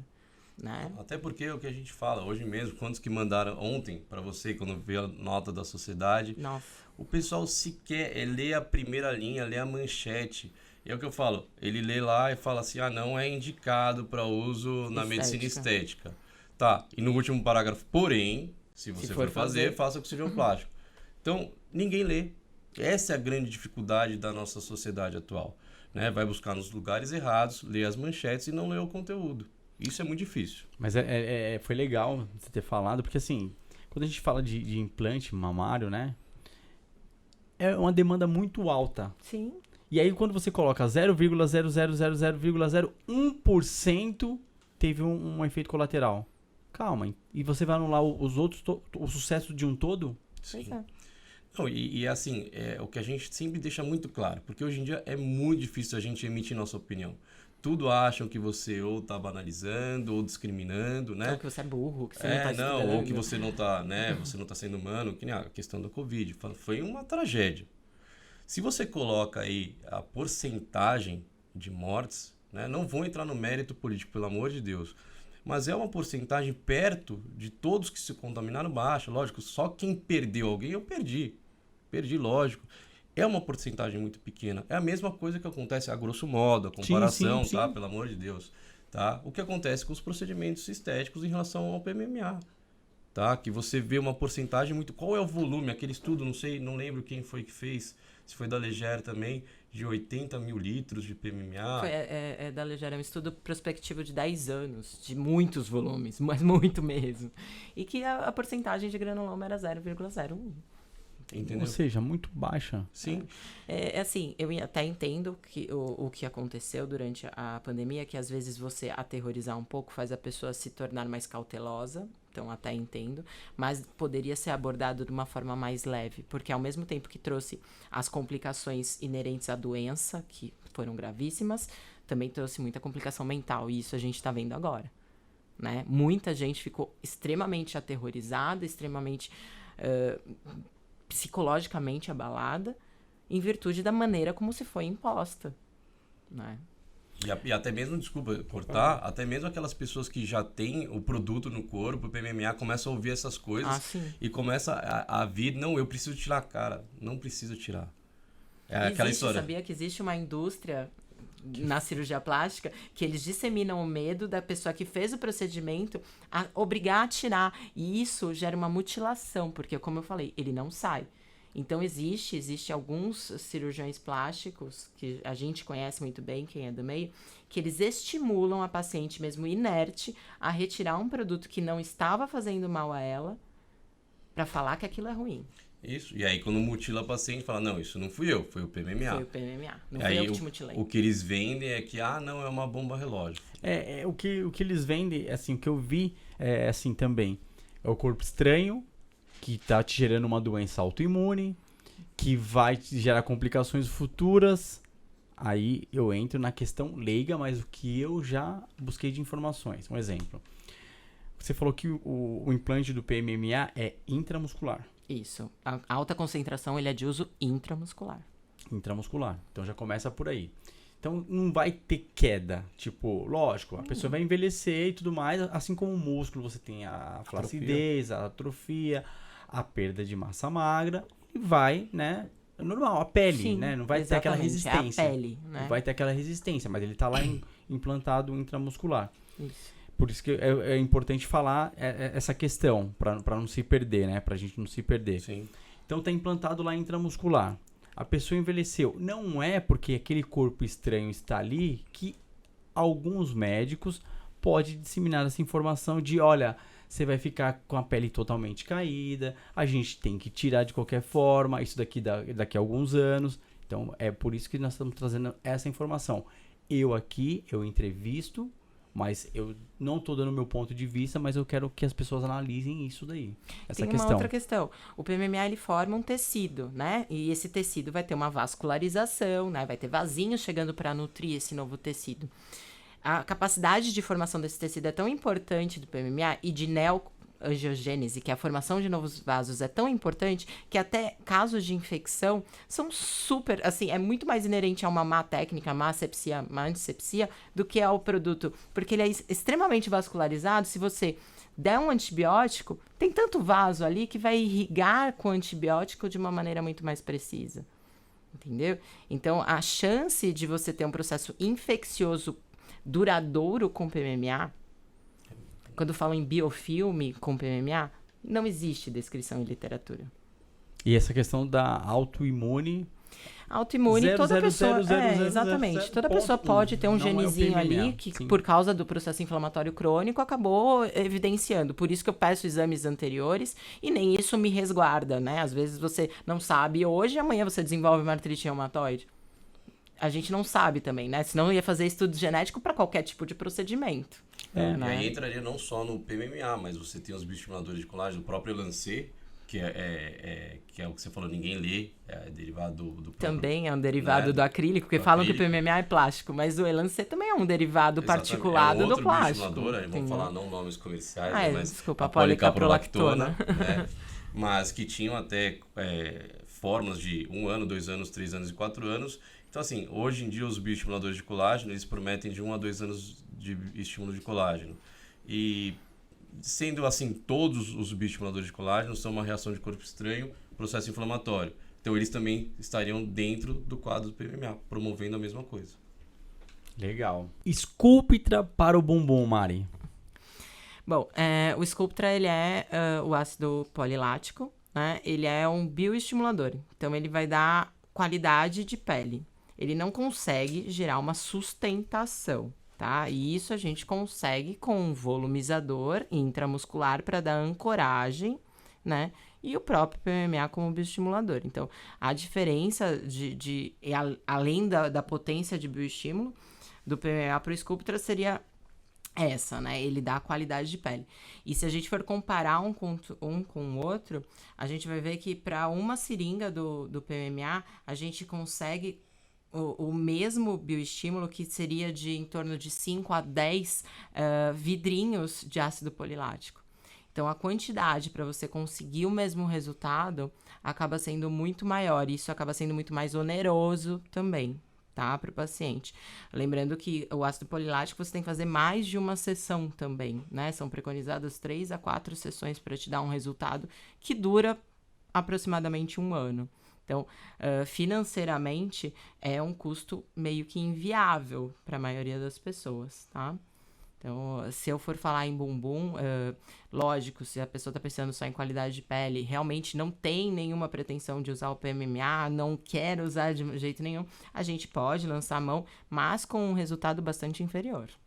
Mas o que a gente precisa deixar muito claro, né, como a gente falou, o bioestimulador de colágeno está muito associado às questões do próprio paciente, né? Então, quando se fala 1 a 2 anos, o próprio organismo é que vai dizer isso, né? Sim. Então, se é uma pessoa jovem, que tem um metabolismo X, tem uma produção de colágeno maior do que uma pessoa com uma idade mais avançada, seus 50, 60 anos, obviamente não vai ter o mesmo alcance. É por isso que eles preconizam que algumas sessões, então depende do paciente, você vai precisar de mais sessões. Isso envolve um investimento maior. E lembrar que o resultado, a gente vê muito antes e depois imediato. Resultado de bioestimulador não é imediato. O que você está vendo ali é inchaço, é o anestésico utilizado, é os outros produtos combinantes, mas o bioestimulador, ele, para ter a formação de colágeno, se inicia com 21 dias. Para você finalizar, vai ser em torno dos 60, 90 dias. Então, antes e depois imediato, tem que tomar um pouco de cuidado, porque é muito mais edema do que realmente resultado de produto. E entra a questão até dos injetáveis, né? O IPRF, que se utiliza muito agora associado à hidroxiapatita, que são coisas que são blends que falam, né? Que fazem no mercado as mesclas, né? E que você olha o resultado de um bumbum ali no pós-imediato, obviamente você tem um volume muito grande de produto. Além do edema, além do anestésico que é colocado. E aí a gente pergunta, né? Em relação ao PMMA, qual que é a grande diferença? O PMMA se mantém muito mais próximo do resultado imediato, né, após 60 dias, do que esses que postaram pós-imediato, peça a foto depois de 30 dias. 60 dias. 60 dias. Você vai ter o potencial de estímulo de colágeno, não vai ser igual e o volume vai reduzir bastante. Foi bom você ter entrado no assunto das mesclas, porque a gente tá falando, hoje tá na moda cada um colocar seu nome na técnica, né? Então a gente tem round, não sei o que, bumbum, não sei o que lá. E são mesclas que nem sempre o paciente é informado do que está sendo colocado ali. E está sendo colocado óleo de soja, óleo de canola, óleo de coco, misturado com outros componentes, muitas vezes manipulados por profissionais não da área médica, tá? E que se auto-intitulam doutores na área. Essas mesclas são criminosas, tá? A gente não sabe como o organismo vai responder e não há um respaldo da indústria, porque são mesclas feitas por pessoas. Então, se acontecer qualquer problema, quem vai responder é só essa pessoa. Isso pode ser prejudicial para o paciente. E o que eu vejo como ultrassonografista aí na parte radiológica é que esses tipos de mesclas, eles geram uma reação inflamatória tão importante em subcutâneo e intramuscular, que eles geram fibroses importantes, então eles deixam aquele bumbum duro, enrijecido, sem a elasticidade normal do bumbum e podem gerar granulomas verdadeiros, que são nódulos inflamatórios com o tempo. Tá? Então é muito bonito no atual, mas e esses no futuro? Esses a gente não tem estudo. Isso é uma preocupação não só em relação a mesclas, mas de profissionais que infelizmente se utilizam de produtos renomados, né, que fazem essas misturas com outros produtos. A gente vê bioestimuladores com ácido hialurônico, né, que não são respaldados pela indústria. Né? Então você vem, é o que eu falo, a pessoa só precisa utilizar a bula e fazer o procedimento corretamente. E ela quer fazer invencionismos para vender ou denominar aquela técnica como sendo dela. Só que não se tem estudos que embasem a utilização dessas misturas.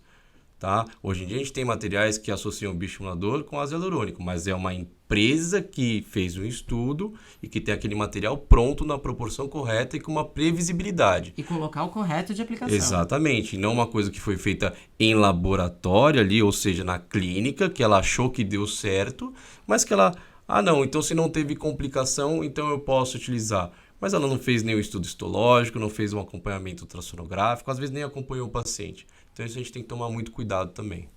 A gente volta a falar, né? Vidas humanas e saúde. Exatamente. Você é formado na área da saúde, você tem que cuidar da saúde. E aí os caras vão e marginalizam essa questão. Sim. O mercantilismo, né, que a gente falou no início. Passou da fase de você proporcionar saúde física e mental e você querer se colocar acima disso tudo. É o seu ego, é a sua técnica, é o seu produto. E não é assim que funciona. Tudo tem que ser embasado cientificamente. Fê, e em relação à questão das cirurgias estéticas? Esse é um tema muito polêmico, né? Não que a gente não esteja acostumado, né? Eu venho de uma época onde a cirurgia bucomaxilofacial tinha muito problema nos hospitais em relação aos médicos, né? Da gente adentrar os hospitais e fazer os tratamentos de fraturas ou todos aqueles que envolvessem a cirurgia bucomaxilofacial. E isso vem migrando cada vez mais, né? E as cirurgias estéticas faciais, realmente, elas estão num ponto bem complexo, porque o próprio CFO, ele determina o que pode ser feito ou não. Infelizmente, alguns profissionais se usam de brechas, né, ou de qualquer respaldo que não justifica, né, para a realização de cirurgias como lifting facial, blefaroplastia, rinoplastia, otoplastia, né? E alguns justificam, a gente tem uma matéria na faculdade que chama prótese bucomaxilofacial. Ah, não, mas lá a gente fazia prótese ocular, fazia prótese de orelha. Tá, então quer dizer que você vai operar catarata, já que você fez uma prótese ocular, né? Então não faz o menor sentido. Aí eles se lançam da ideia da resolução. Não, o cirurgião dentista pode atuar na face e em suas estruturas anexas. A orelha não é a estrutura anexa da face, ela pertence à cabeça. Então são erros grosseiros, né? O que a gente entende, pelo menos o que eu entendo, é assim: o bucomaxilo tem uma formação de 2 a 3 anos a nível hospitalar. Então a gente trata fratura facial, tiro, né? Acidentes automobilísticos, extremamente complexo. Entra em cirurgia junto com a neuro e com outras especialidades. Então a gente acaba adquirindo uma propriedade de tratar, né, mais invasivamente os pacientes, coisas que na própria odontologia tradicional não acontecem. Mas por quê? A gente se especializou nisso. Então hoje a gente está caminhando por uma coisa muito perigosa, né, onde o profissional harmonizador acha que, ao conhecer a anatomia superficialmente ou até um pouquinho mais profunda, ele se acha apto a abordar cirurgicamente um paciente. São coisas totalmente distintas, tá? Então, não é consenso, entre aspas, né? Nós que temos essa formação e sabemos dos riscos, né? E até mesmo a Sociedade Brasileira, SBTI, ela entende que precisamos de uma formação específica para isso. A gente precisa regularizar isso. Tudo que eu falo assim, não acho que o dentista não seja competente. Nós somos competentes, mas precisamos de formação. Tá? É como o médico, né? Não adianta o médico se formar e falar assim, eu vou fazer uma neurocirurgia. Ele pode, mas ele não tem formação para isso. É a mesma coisa a cirurgia estética facial. Então, você quer fazer uma blefaroplastia, uma rinoplastia, o que é contraditório essa briga, né? Então, quer dizer, o cirurgião bucomaxilofacial, eu quando fiz o meu estágio na bucomaxilo no Hospital do Campo Limpo, meu primeiro dia eu tive que reanimar um paciente, porque não encontrava médico. Aí o dentista, ok. E tive que atender um paciente que tomou um tiro de 12 na cara, né? Então, para isso a gente pode. A gente tem que reconstruir nariz, reconstruir mandíbula. O que é? É o trauma. Mas a gente não pode fazer estética. Então, não faz o menor sentido, tá? Então, não estou puxando peixe para o nosso lado da bucomaxilo, mas realmente a gente tem um investimento maior no estudo. E aí, na cirurgia estética facial, lógico que a gente não vai lidar com trauma. Mas precisa ser feito o quê? Uma adequação, né, de carga horária para que os profissionais que queiram atuar na cirurgia estética facial realmente tenham contato, principalmente com complicações e saibam resolver. É o que a gente falou desde o começo. Se você quer tratar um paciente, primeiro você precisa aprender a tratar as complicações que aquele procedimento pode trazer ao paciente. Ou seja, de trás para frente, né? Então, fazer todo mundo faz. E quando complica? É aí que diferencia o profissional. Então, eu acho que a gente tem capacidade, a sociedade está se mobilizando para isso, tá? Eu acho que no futuro próximo, se Deus quiser, regularizando isso da maneira correta, vai gerar desconforto? Vai. Tem a questão da reserva de mercado, que a gente já citou, mas é o que eu falo, não tem como impedir. Está na face. Por que eu posso fazer uma fratura nasal, mas eu não posso fazer uma rinoplastia estética? Né? Resumindo o que você falou, é a minha opinião também. Eu concordo plenamente com você. Eu nem poderia estar falando, né? Mas é minha opinião. Eu creio nisso, né, como profissional. Quando você se forma, você é odonto, mas você se especializou. Sim. Então, você pode ser clínico, mas você tem uma especialização. Isso é o resumo, não tem o que falar. Sim. Então, você tem o domínio sobre esse segmento que você estudou. Sim. E nosso grande medo é o que? Não só para procedimentos complexos, mas o que a gente observou hoje. Recém-formados, nada contra, já fui recém-formado um dia. Mas a gente precisa de uma bagagem, uma experiência clínica. Então, eles viram na harmonização aquela galinha dos ovos de ouro, como eu falei. E não tem experiência clínica. E aí o que acontece? A gente que ministra curso, a gente vê muitos recém-formados, o que dá pavor na gente, né? Tá acontecendo na medicina também, tá? Então, Sim. cuidado. Eles vêm para o nosso curso para aprender a aplicação de uma toxina botulínica e no curso seguinte, no final de semana seguinte, está ministrando curso para outros colegas. E se dizendo referências Exatamente, no assunto. se autodenominam a referência em tal procedimento. E a gente nos bastidores sabe quem são, né? E é muito difícil. Uma vez eu estava até num curso de especialização nosso, ensinando uma aplicação super simples de um procedimento, e um colega me puxou de lado. Vitor, você vai lembrar dessa, tá? Me puxou de lado e falou assim, você acredita que essa pessoa dá aula? Eu falei, como assim? Porque ela não conseguia segurar a seringa em posição. Um procedimento super simples. Eu falei, como assim?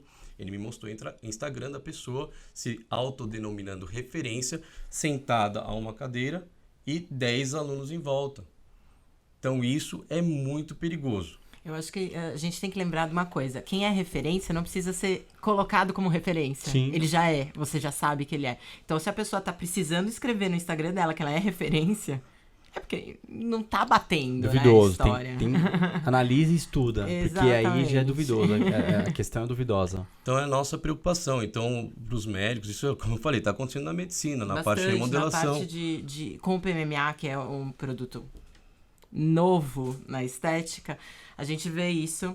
Eu ministro cursos com uma colega que tem 20 anos de gabarito na área, e a gente vê de gente pedir os slides para poder ministrar o próprio curso. Nossa. E se auto-intitulando referências no assunto, né? Então, eu acho feio e eu acho que é prejudicial ao paciente, porque se você não tem nem o gabarito de atuar sobre, você não sabe realmente as complicações que podem ter, os problemas que podem ter, né? E hoje, no maior questionamento que se tem é assim, tá, mas como saber se o profissional é bom, se ele é aquilo que ele está dizendo? Existe uma coisa muito simples, tá? Então, todo profissional que se especializa, para ele se denominar especialista numa área, ele tem que fazer inscrição junto ao seu conselho. No CRO funciona assim. Então, eu não posso falar que eu sou cirurgião bucomaxilo se eu não fizer a minha inscrição no CRO. Não posso dizer que eu sou especialista em harmonização se eu não fizer a inscrição no CRO. Então, isso é meio que uma obrigação para você se intitular especialista. Então, a primeira coisa que você faz, entra no caso CRO lá, consultar profissionais e veja se realmente ele é aquilo que ele está se apresentando no Instagram ou na rede social. No caso do CRM já é um pouco diferente, porque a medicina estética não é considerada uma especialidade médica. Então, vai muito de você procurar saber, se informar e procurar até pacientes que já tenham passado com o profissional e saber do trabalho dele. Ou realmente ver se tem um gabarito de anos de formação, de anos de atuação na área, né? Porque a gente pode realmente, se eu quiser fazer uma neurocirurgia, eu posso, sem ser neurocirurgião, atuar. Mas eu tenho que ter experiência nessa área. Entendeu? Então... E é triste, mas engraçado ao mesmo tempo. A gente vê lá profissional com mais de 15 anos de experiência, e você entra lá, consulta o nome dele no CRO, ele tem 10 anos de formado. Eu falei, não entendi a conta que feito. Ele tem mais de 15 anos de experiência, tem 10 anos de formado, né? Então Não isso bate. É um conselho básico que a gente dá, né? Porque hoje em dia está muito difícil. Fê, o que causa necrose no nariz?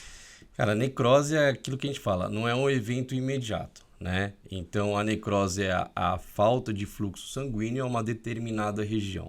Então, como que ela começa? Com uma isquemia, tá? Então, todo o impedimento de fluxo, seja por compressão, então quando você coloca uma quantidade excessiva numa região do nariz sobre um vaso sanguíneo, esse material, como a gente fala que ele tem um alto G', né? Ou então não uma dureza, mas uma densidade, obrigado. Uma densidade muito grande, porque a gente usa materiais com alta densidade justamente para projetar o nariz, né? Então, quando a gente coloca esse material de alta densidade, às vezes nos vasos sanguíneos que são muito delgados na região do nariz, né, você pode fazer uma compressão. Quando você faz uma compressão, você tem um impedimento do fluxo sanguíneo para uma determinada região que aqui o vaso iria nutrir. E essa região começa a ficar branca, que a gente chama de isquemia, tá? Então, o primeiro sinal seria a isquemia. Um outro fator é o quê? Você colocar o produto inadvertidamente, né, com uma agulha dentro de um vaso sanguíneo e provocar o quê? A obstrução desse vaso. Ou seja, você também bloqueia o fluxo sanguíneo. Por fim, com a mesma agulha, ou com um dispositivo pérfuro cortante semelhante, que seria uma cânula mais fininha, a gente cita aí a 27G para quem conhece, né? Ela tem o mesmo potencial de uma agulha em termos de perfuração de vaso, você colocar o produto e esse produto entrar na circulação, que a gente fala embolizar, e parar numa outra região. E aí você impede o fluxo sanguíneo à distância. Um exemplo disso, quando a gente faz o preenchimento labial, a gente tem artérias que irrigam desde a região labial e sobem para o nariz, para a irrigação da ponta do nariz. Então, quando você vai fazer, por exemplo, essa região de arco do cupido, que a gente chama o pilar do filtro, você se excede no material ou você perfura um vaso e ali você não percebeu nada e você está acompanhando a boca. E aí o que acontece? A pontinha do nariz começa a ficar isquêmica. Por quê? Justamente você bloqueou de alguma forma, seja por compressão, obstrução ou embolização, aquele fluxo sanguíneo. E aí você tem a isquemia, que é o primeiro sinal. E é o que eu falo, se você não sabe identificar os sinais, você peca no tratamento. Obviamente é muito mais fácil tratar uma complicação de isquemia do que uma necrose. A gente teve, graças a Deus, sucesso em muitos casos de necrose, ou seja, em estágio avançado, 3, 4, 5 dias ali de evolução. Então, nenhum paciente vai sair do consultório, vai chegar em casa e estar com o nariz necrosado, a menos que tenha feito uma barbaridade. E aí a gente tem recursos para evitar isso, né? No consultório, a gente consegue fazer o quê? Além dos tradicionais, que é a utilização da cânula, a gente tem um dispositivo chamado cânula, que ela tem, o que ela é? A grosso modo, é uma agulha mais comprida, tá? Que tem a sua ponta romba, ou seja, ela não corta, ela não tem o potencial de perfurar vaso. Lógico que isso a gente está falando usando adequadamente de uma forma delicada, né? Então, quando você se utiliza desse dispositivo, você não consegue romper vasos. Então, isso diminui o risco, pelo menos, de obstrução ou embolização. Ainda temos o risco de compressão, que aí é associado ao quê? Excesso de material. Mas esse é o primeiro dispositivo que a gente consegue lançar a mão para evitar ou minimizar os riscos. O segundo é o que a gente tem, que a gente montou no consultório, né? A gente tem ultrassonografia. A ultrassonografia é uma realidade que está vindo para a medicina e odontologia para os procedimentos estéticos. Então, através da ultrassonografia, a gente consegue identificar o quê? Vasos. Então, qual é a posição daquele vaso, daquela vascularização? Está mais superficial, mais profunda? Onde, em que plano vai ser mais seguro para eu trabalhar? Mais superficial, mais profundo, tá? Então isso tudo a gente escolhe material, escolhe o plano correto e minimiza esses riscos. E da mesma forma com o ultrassom, as complicações que chegam para a gente, como a gente falou no início, recebemos de médicos, de dentistas e tá tudo certo. A grande vantagem é que o ultrassom, a Mari com a propriedade dela, ela consegue identificar, como foi o caso que a gente citou agora quando estava conversando, de uma colega que aplicou na sogra, né? E depois de 5 dias, a sogra começou a evoluir com o nariz necrosado. Entrou em contato, ela já tinha feito o primeiro tratamento, ou seja, ela teve o conhecimento, a identificação da isquemia, porém o tratamento não foi eficaz. A gente tem um material que ele reverte o ácido hialurônico, chama hialuronidase. Então, uma vez que você aplica hialuronidase no ácido hialurônico, ela degrada esse material. E aí você restabelece o fluxo sanguíneo. Ela já tinha encharcado o nariz da sogra com esse material. E não foi resolutivo. Continuou evoluindo a necrose. Chegou a nós no consultório, né? A gente conseguiu identificar onde ainda tinha o ácido hialurônico, né? Identificado, a gente conseguiu pontualmente entrar com uma cânula, também para diminuir riscos, e jogar o produto que reverte o ácido exatamente onde ele estava depositado. E aí, através do mecanismo que tem no ultrassom, que é o Doppler, ele identifica a vascularização. Quando a gente fez o exame prévio, não havia vascularização. Imediatamente após a colocação da enzima na posição correta, restabeleceu o fluxo sanguíneo, fizemos, obviamente, tratamentos complementares. Hoje o ozônio está muito em alta, tá? Tem muita gente que não acredita, eu juro para vocês, funciona. Obrigado, Diego. Obrigado, Diego. Há 4 anos ele falava, eu fiz meu curso de habilitação, eu não conseguia acreditar e realmente ele me deu propriedade para tratar. Então a gente conseguiu, junto com o ultrassom, a expertise da Mari, tá, de identificar corretamente a região do ácido, a associação da técnica correta de colocação e, por fim, a ozonioterapia, apenas 2 sessões. A gente reverteu o caso de necrose e salvou o casamento dela. Fez a aplicação local ali do ozônio, né? Ela já tinha sido infiltrada com uma grande quantidade de hialuronidase, mas provavelmente no local errado, né? Ela viu a asa do nariz mais necrosada, aplicou mais lateralmente, e na verdade o problema dela estava num ramo que vai mais para a columela, que é essa região septal aqui do nariz. Então, ela não aplicou da maneira, da região correta. E a gente, com o ultrassom, conseguiu identificar e reverter o quadro antes dela perder tecido, realmente, né? Ela tinha já uma isquemia bem importante. Uma necrose bem importante ali, avançada, exatamente. né? Então, a grande vantagem, assim, uma vez que você entra para a área da harmonização, você tem que dispor de todos os recursos possíveis. Por quê? Às vezes, por mais que você mande para um hospital, ele não tem o recurso, né? Então, a gente conseguiu montar esse arsenal terapêutico no nosso consultório a fim de receber esses pacientes e fazer com que eles tenham o melhor tratamento, os melhores recursos, sem ter que cair no hospital, que também não vai garantir que ele tenha sucesso. Tá? Então, a gente dispõe disso e a gente se orgulha muito porque são um dos poucos lugares, mas a gente recomenda muito a todos os profissionais injetores, independente da área, o quê? Começar a pensar em ter um ultrassom no consultório, começar a pensar em ter um ozônio no consultório. A gente sabe que tem algumas profissões que ainda restringem a isso, graças a Deus eu consigo utilizar isso na odontologia, tá? Na fisioterapia está muito, muito bem utilizado, está tentando migrar para outras na veterinária também, né? Então eu consigo me utilizar também da ozonioterapia para ajudar na reversão desses casos. E já tem casos de artigos onde mostram que a ozonioterapia ela se mostrou muito mais eficaz que a câmara hiperbárica.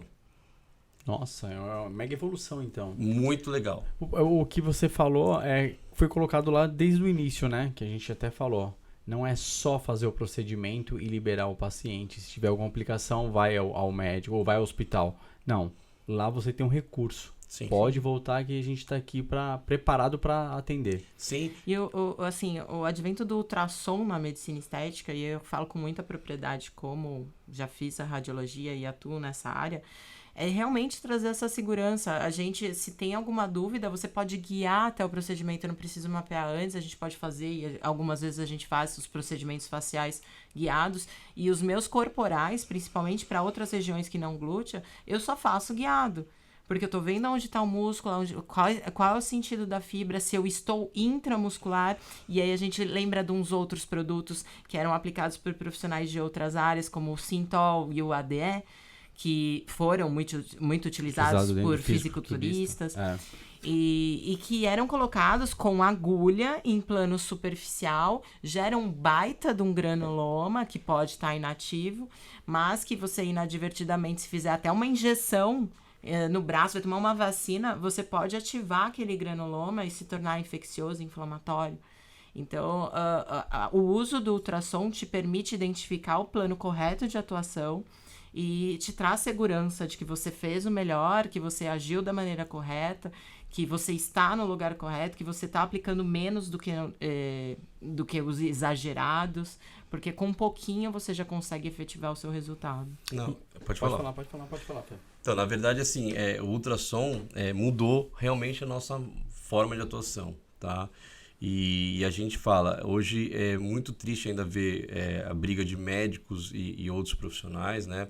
Eles, na verdade, têm uma briga maior conosco, né? Os dentistas, porque, na verdade, nós somos os profissionais que somos prescritores e intervencionistas, ou seja, se você tem uma complicação, uma infecção, a gente pode fazer uma prescrição medicamentosa, a gente pode cuidar do paciente, a gente pode fazer um acesso, né? Então, nós, a grosso modo, somos os maiores concorrentes.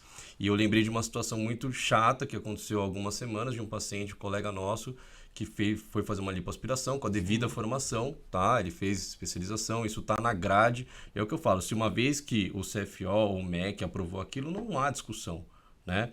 E fez fez. O paciente, infelizmente, não informou algumas comorbidades, evoluiu mal, né? E quando deu entrada no hospital, acompanhado pelo profissional que fez o procedimento, a própria equipe não deixou o cirurgião dentista adentrar junto para acompanhar o caso e simplesmente prescreveu. O paciente tem um pico de pressão de 21/18, se não me engano, né? O pescoço desse tamanho, né? Com baita hematoma, um sangramento, simplesmente prescreveu uma medicação, fez um ultrassom que não dava para ver nada no início, né? Aquele de 3 horas é muito pouco, e mandou para casa.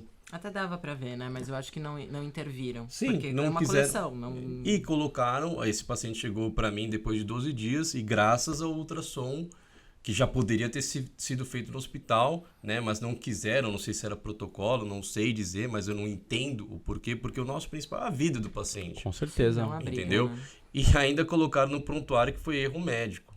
Entendeu? O que é um absurdo. Acho que qualquer profissional que sabe dos riscos sabe que pode ter uma complicação. Se é médico, se é dentista, o que for.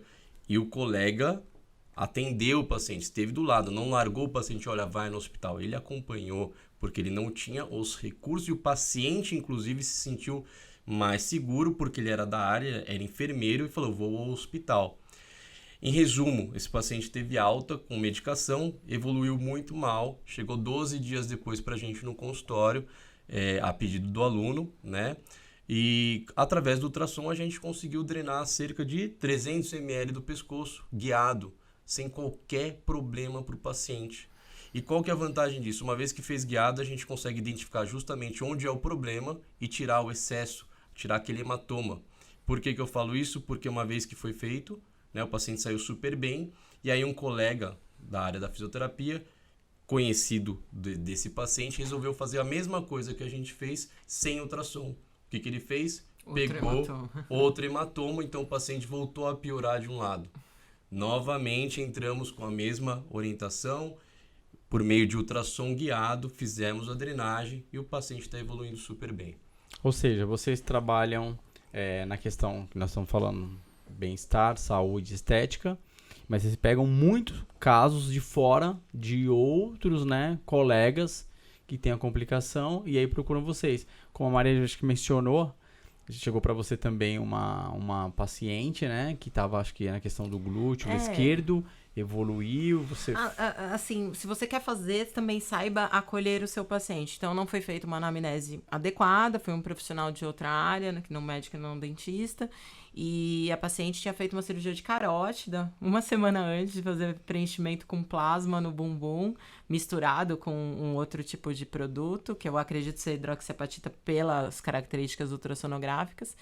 E ela evoluiu, não sei se foi a maneira como foi conduzida o preenchimento com esse plasma, com uma coleção muito extensa, que parecia um colote gigantesco nela, e a gente drenou 2,5 litros de produto misturado com seroma, misturado com a hidroxiapatita, e era um líquido tão espesso que eu tive que lançar mão de uma cânula de lipo para fazer a aspiração desse líquido, porque normalmente ele se drena com a própria agulha, né? A gente consegue já trazer o material, mas era tão espesso, então era uma coisa que não ia ser absorvida rápido, poderia trazer outras complicações para o paciente, e a gente volta a bater na mesma tecla. Você quer saber fazer, saiba tratar. E não só isso, porque se ela fosse procurar o hospital, talvez tivesse que fazer um acesso muito maior, colocar um dreno, prejudicar e aí os médicos também poderiam abrir, dilacerar ali. Exatamente, porque não é o corriqueiro. Eles querem resolver o problema, eles estão corretos. Ele fala, o que está causando isso? Agora não importa a estética, é a sua saúde. E a gente conseguiu, através de 2, 3 furos e auxílio do ultrassom, localizar essas lojas de coleção e, através da drenagem, chegar em cada loja e a paciente ficou 0 cicatriz. Ou seja, resolveu o quadro dela e ainda conseguiu manter a estética. Com certeza. Exatamente. Com certeza. Que está dentro da saúde, que a gente está batendo na tecla aqui desde o início. Saúde, bem-estar, estética, tem que caminhar junto. Sim, com certeza. Com certeza. É isso aí. Muito bom mesmo. Maris, tem alguma coisa para falar? Deixar sua mensagem? Eu acho que é justamente o que a gente está falando desde o começo. Se você quer saber, você quer atuar nessa área, saiba tratar. Me coloco à disposição em toda a parte de ultrassom. Tenho um curso online de ultrassom para você se inteirar dessa área. Obviamente, são os conceitos básicos, é como você vai mexer no seu aparelho, é como ele pode te facilitar a vida, né? Tem tudo muito bem explicadinho. A gente tem uma plataforma com esse curso. Também atuo bastante em curso de complicação com PMMA e como manejar essas complicações. A gente tem uma imersão que a gente faz no Centro de Cadáver, lá em Balneário Camboriú, que chama ITC. E até vai ser agora em agosto. E a gente vai estar falando sobre complicações, anatomia em cadáver. Saiba anatomia. Se você sabe anatomia, você sabe atuar com clareza e com a estética em primeiro lugar, sem causar danos maiores para o paciente. Tá? Então, a minha maior... E convidar para o nosso curso também. Sim, vou falar no final. Mas essa plataforma, para o pessoal de casa acessar? É a emedicacademy.com.br. Legal. E aí tem seu curso online lá. Tem o meu curso online de ultrassom e tem mais inúmeros cursos com relação ao PMMA. Show de bola. E aí depois eu vou passar pro Fê aqui. E aí a gente resume o que vocês vão deixar. Eu quero deixar o endereço aí pro pessoal, a clínica de vocês, para estar procurando, porque tem uma demanda de informações que vocês deixaram aqui e é muito valioso, né? Fê, e aí, qual o recado que você quer deixar pro pessoal de casa? Cara, eu vou um pouquinho mais longe, não é nem pro pessoal de casa só, mas principalmente são lições que a gente aprende, né? E eu tenho a gente que vem do treino, eu tenho como, não como mentor, mas como admiração, né? Nosso mestre Arnold, que deixa algumas regras essenciais para nossa vida, né? E eu acho que serve muito de lição. Eu falei isso na nossa palestra, nossas aulas lá que a gente deu em Harvard agora em abril, né? E que são as que me norteiam bastante. Não vou lembrar absolutamente todas, né? Mas algumas. A primeira é que a gente tem que confiar na gente mesmo. Se a gente não confiar na gente, nada vai para frente, tá? Então eu falo isso porque eu falo pouco sobre isso. Falei lá em Harvard, foi um momento emocionante para mim, que lá em 2007, 2006, quando eu me formei na odontologia, e eu trocava e-mails com meu pai, né? Porque ele nos cobrava bastante. Nunca nos faltou nada, mas a referência dele era o quê? A gente só era um profissional bem sucedido se ganhasse dinheiro. Eu tinha acabado de me formar. E tinha meu primo que estava conseguindo e tudo mais, alguma coisinha, para ele isso era importante. E ele nos cobrava bastante. E um dia, ele, numa escrita de e-mail para mim, ele falou assim, para mim você já é um perdedor, com 1 ano de formado. E isso me marcou. E naquele momento eu poderia falar assim, cara, se meu pai acha que eu sou um perdedor, o que eu vou ser daqui para frente? Então, pelos meus próprios meios, né? Eu tinha um tio que morava em Portugal e falou, vem pra cá que você vai trabalhar comigo. Eu não queria depender de ninguém. Então, eu fiz a buco, me encontrei na harmonização, lutei, e esse ano eu pude dar aula em Harvard e transmitir esses conhecimentos meus para muitos alunos. Então, a primeira coisa que você tem que fazer é saber o que você quer e lutar por isso.